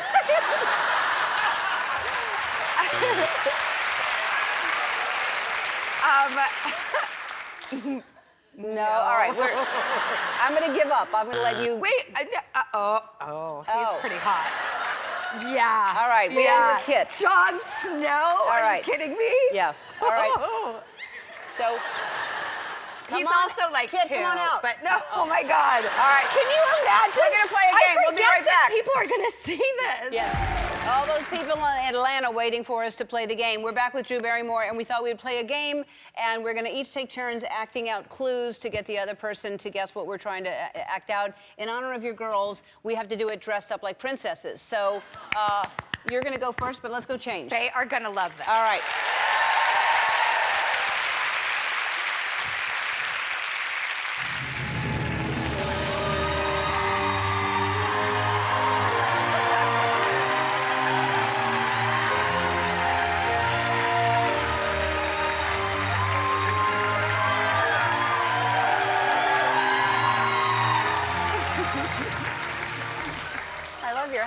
You think this is a joke? This is my daily life. All right. Okay, so you're going to give the clues first. Is there a category? Is this princesses or just anything? Just anything. Okay, got it. All right, it's behind me, I think. All right.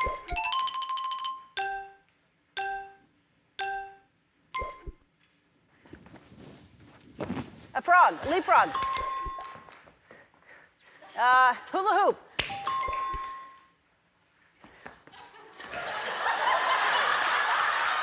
Snow angel, snow angel. Yes. Twerking, twerking. Oh, no. Stripper, stripper pole. I like it, but I don't know what that is. I don't know. Make it rain, stripper club.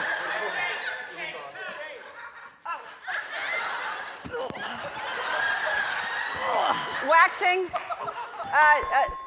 waxing that area. Yes.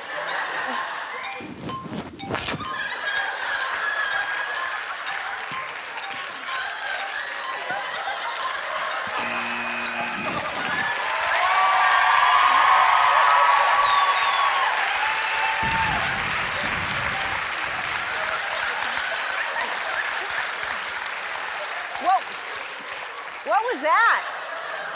What was that? Roll over. Roll over? Yeah. Like that's something that people do, roll over? All right. All right, how many did I get? Oh, we're not even keeping... 11. That's you. All right, we're not keeping score? All right.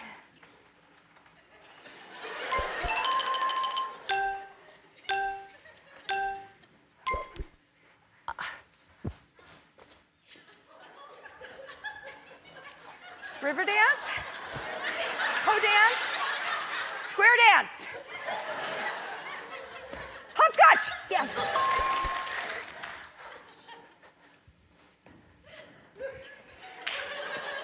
Up and down, up and down. Hoeing. Lawnmower. Jackhammer. Drilling.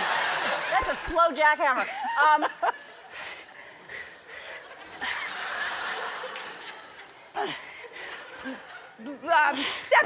Stepping and pulling up your dress, putting on your dress, getting dressed. Waistband. These are impossible.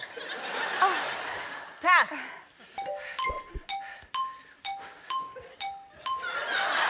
Horsey, riding a horse. Yep. Horsey.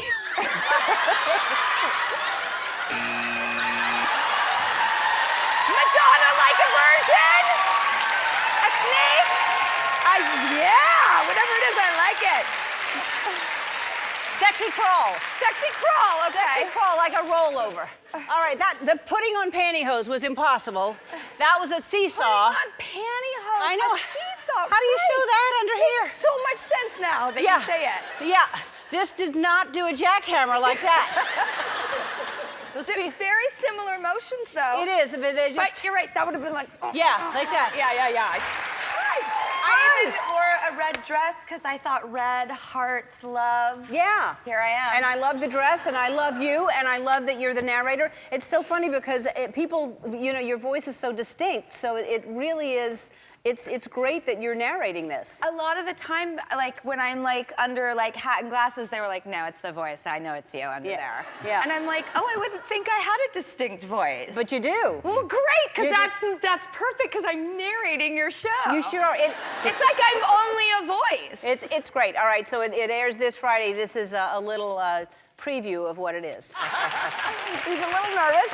I feel like that's how I would act on a date too. It's really cute. There's so many good dates. Anyway, all right, so we're gonna play. And great range of ages too. Yes, yes. And just all around, I feel like it's incredibly inclusive. There's a senior couple that is heartwarming, and I dare you not to cry when you see. I know. Yeah.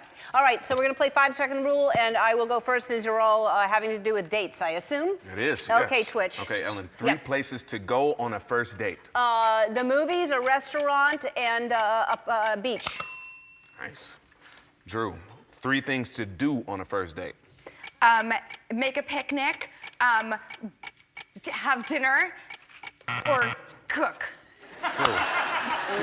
All Just food missed it. oriented. Unfortunately, no. Yes. Yeah, no, God. Okay. I suck at this. Okay, Ellen, 3 things you should never do on a date. Oh, insult someone, litter, and throw up. I agree. Yeah. Or talk about your past relationships. That for Yeah. me is like a, really? Let's not go there. Okay, Drew, 3 things you do to get ready for a date. Oh my God, dance around my closet and put on makeup and listen to music and call a friend or get ready and dress. Yeah. Nope, Yeah. didn't do it again. That was like 5 things, though. Yeah, that was not. Nope. Have you seen the game before? I have. All right, let's try it again. All right. Okay, Ellen, 3 activities that are best with a partner. Having sex. Water. Right. Water aerobics. Water aerobics. All right. Okay, Drew, 3 excuses you give to leave a date early. Oh my God, an avalanche, my dog, and an avalanche. 2 avalanches. You go out with some stupid people. That's like, there's an avalanche. I need to go. Okay. But then at least they know the real deal. Yeah. Ellen, 3 reasons you're late. Avalanche, obviously. My water aerobics class, and I tripped. Okay, Drew, 3 things that turn you on. Oh gosh, humor, intellect, and knowing where to go and what to do. Oh, wow. Okay. Like someone who has good plans. I understand. That's right. Make decisions. Got it. It's a tie. Hello, my friend. Hello, my friend. How are you? I'm so good. I haven't seen you in a while. I know. I've been on the East Coast. Yes, you are living there now, right? I am. I don't like it. I want you to move back here. You know, coming back to this weather, I really feel like an idiot. So. Yeah. Well, come back here then. I know. Except that your girls are having a great experience living there, and you got to take them. You can't ice skate here. You took them ice skating. Yeah, we've been ice skating, skiing. I don't ski. Not interested. But you go and sit in a lodge while they ski? I actually was out there, even just out on the snow with them, and I had my headphones in and I was jamming around, and I just wanted to see every moment from them, like. Who's that? Which one is that? Is that Olive? Olive? Yeah. Yeah. And our friend Sasha Heinz just like went way up to the top of the mountain with her, whereas the instructors are being, a little bit trepidatious, and she did the best when she had to do the most. Really? Yes. So she's a natural. She's kind of like, she's like tough too, Yeah. which is cool. Like She's athletic. Her sister is like with the fairies, I just showed Kleeman a clip of her, and she's just, everything like Frankie. She just trips around like she's on air, and then Olive is like. Yeah. They're such different kids. So Frankie is like you. Yes, she is. But I trust Olive to, like, in a crisis, like, diffuse the bomb. She'll be like, red wire, blue wire. And then Frankie will be, like, doing pirouettes around her. And she'll be like, what are you doing? And Frankie will be like, well, if we're going to die, I want to die happy. Yeah. That's amazing. They're so different. They're the biggest yin and yangs I've ever met. How old is Olive now? She's going to be 6. 6. So you started drinking around that age, right? No, a couple years after. Like 8, something like that? 9. Yeah. Yeah. It's not funny, but it's true. It's funny because it's true. Yes, and sad too. But you turned out just great, and you're an even better mom because of that.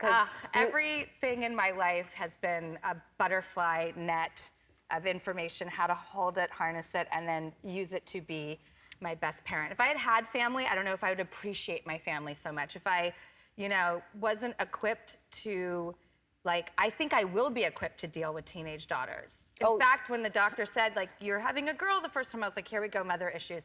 Let's bring it on. Yeah. And Olive came out of the womb don't put your mother stuff on me. And then I got the call from the doctor the second time, and he said, you're having another girl. And I thought, I realize now I was put on this planet to be a good woman so that I can raise good women. And you are. Thank you. And you are both of those things. I do my best. Yeah. Let's, so you're how old there? 7. Okay. 1982. So you did... again, this is so weird. My life was so weird, but I have to say, it was fun. I'm sorry. Oh, I'm sure. I never, regret. I'm sure it was fun. So you're on the cover of InStyle magazine, and what you did, which is really interesting, you took all these pictures like that and then recreated them. So you took this, and then you wore that. We're sort of looking at fashion now interpreted by the moments of my childhood. All right, so then let's show another one that you did. Look at how I'm dressed. That's not right. It's shocking I turned out okay. Yeah, I know. I look like a little tiny animal, dressed in faux Chanel. All right, so then you dressed like that. I'm wearing a onesie. Yes. Like a black catsuit. And then but it looks appropriate there. Yeah, so that's dope. That works. And I think, is there one more? Just me and Mr. T. Just hanging out. Yep. He was the biggest deal then too. Yeah. Getting to hang out with Mr. T was brag rights. Yeah. So we found one look that you didn't recreate. I want to show you this look, and I don't know. I love that look. And how old are you there? 7. My mom was really cool, and she had a lot of artistic friends, and she was smart enough to really care about these amazingly artistic photographers, Ara Gallant and Lord Snowden, and all these wonderful people. And Greg Gorman, and she would sit me in their chairs and have them take pictures of me, and they were appropriate now you have pictures. all that. But here's what we want to do. We want to recreate that. So we have that outfit, and I just want you to. No, you do not. Yeah. So, can I take it home? No, we're putting it on now. No, wait. Oh. All right. Oh my God, I'm so excited. All right. Put your hands through. Oh, okay, hold on. Thank you. All right. I'm so sorry. Hold on. No, don't be sorry. Okay. All right, let's see it. Let's see. I had a much more Kim Hither look. Okay, ready? Yeah. Yep. That's it.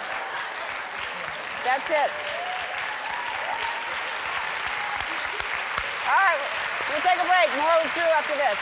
So that's Drew Barrymore and the Santa Clarita Diet. I think you need to explain for the people that don't understand what it's about and what happens this season. I am undead in the show, and not a cannibalist. They're jerks.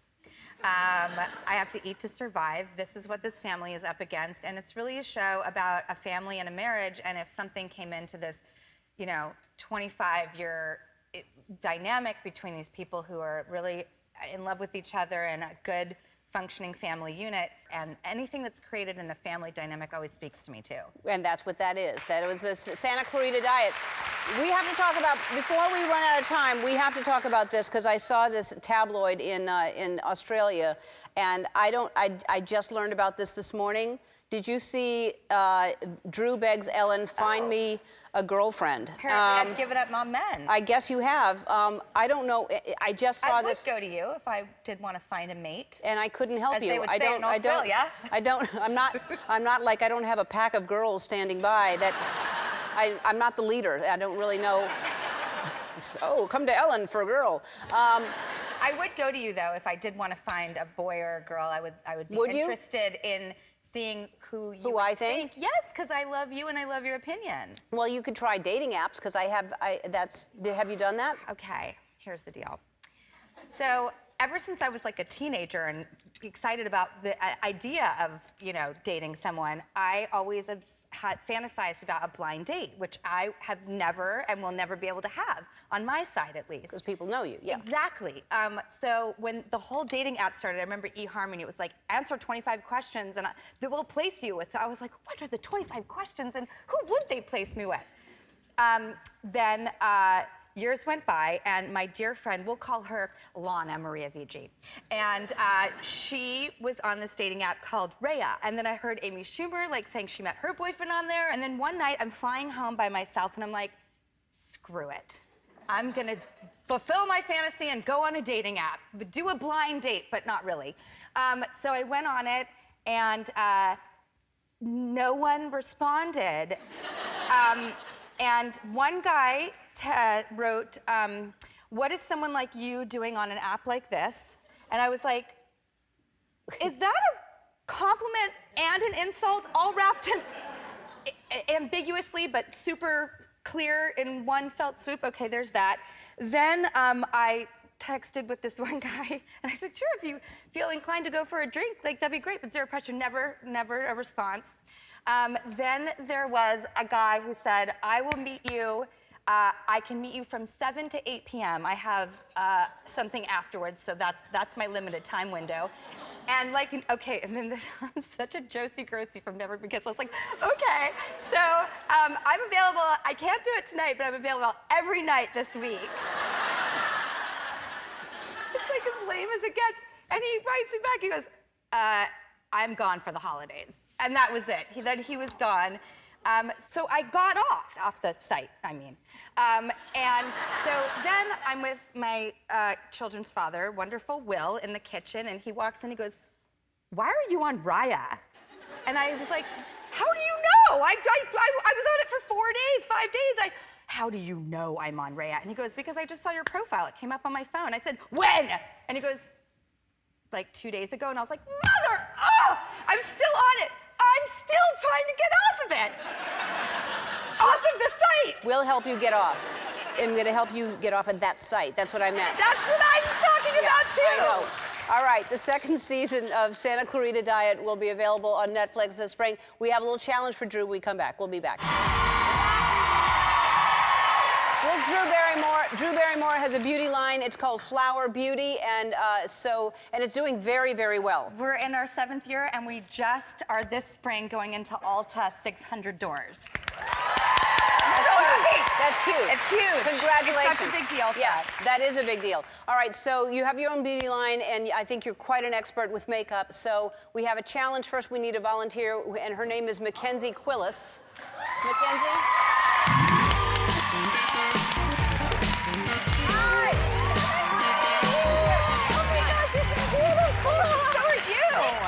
Sit on down, Mackenzie, and I love that everyone raised their hands not even knowing what was going to happen to them.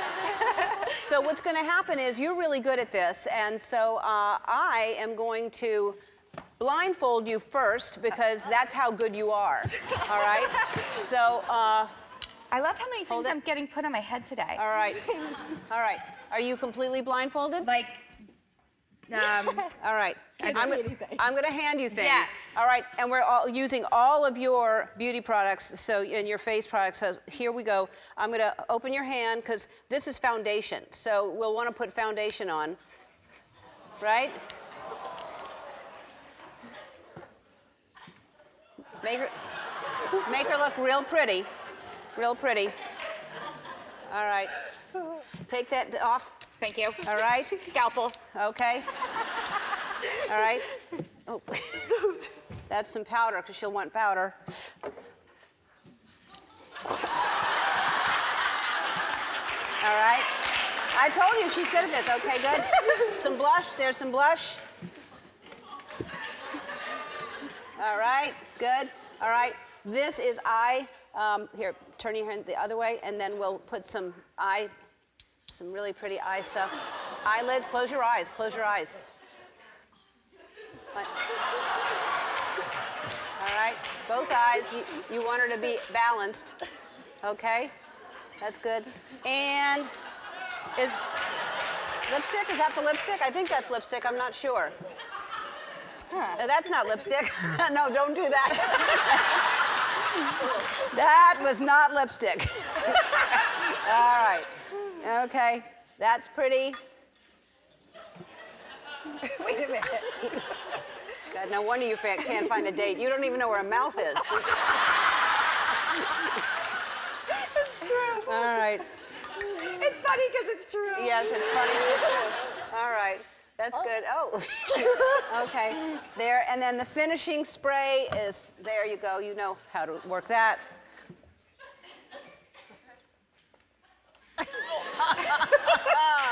All right. That looks pretty. Okay. You can take that off.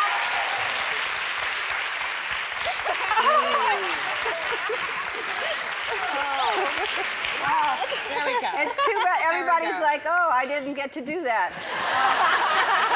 All right. We'll be right back, everybody.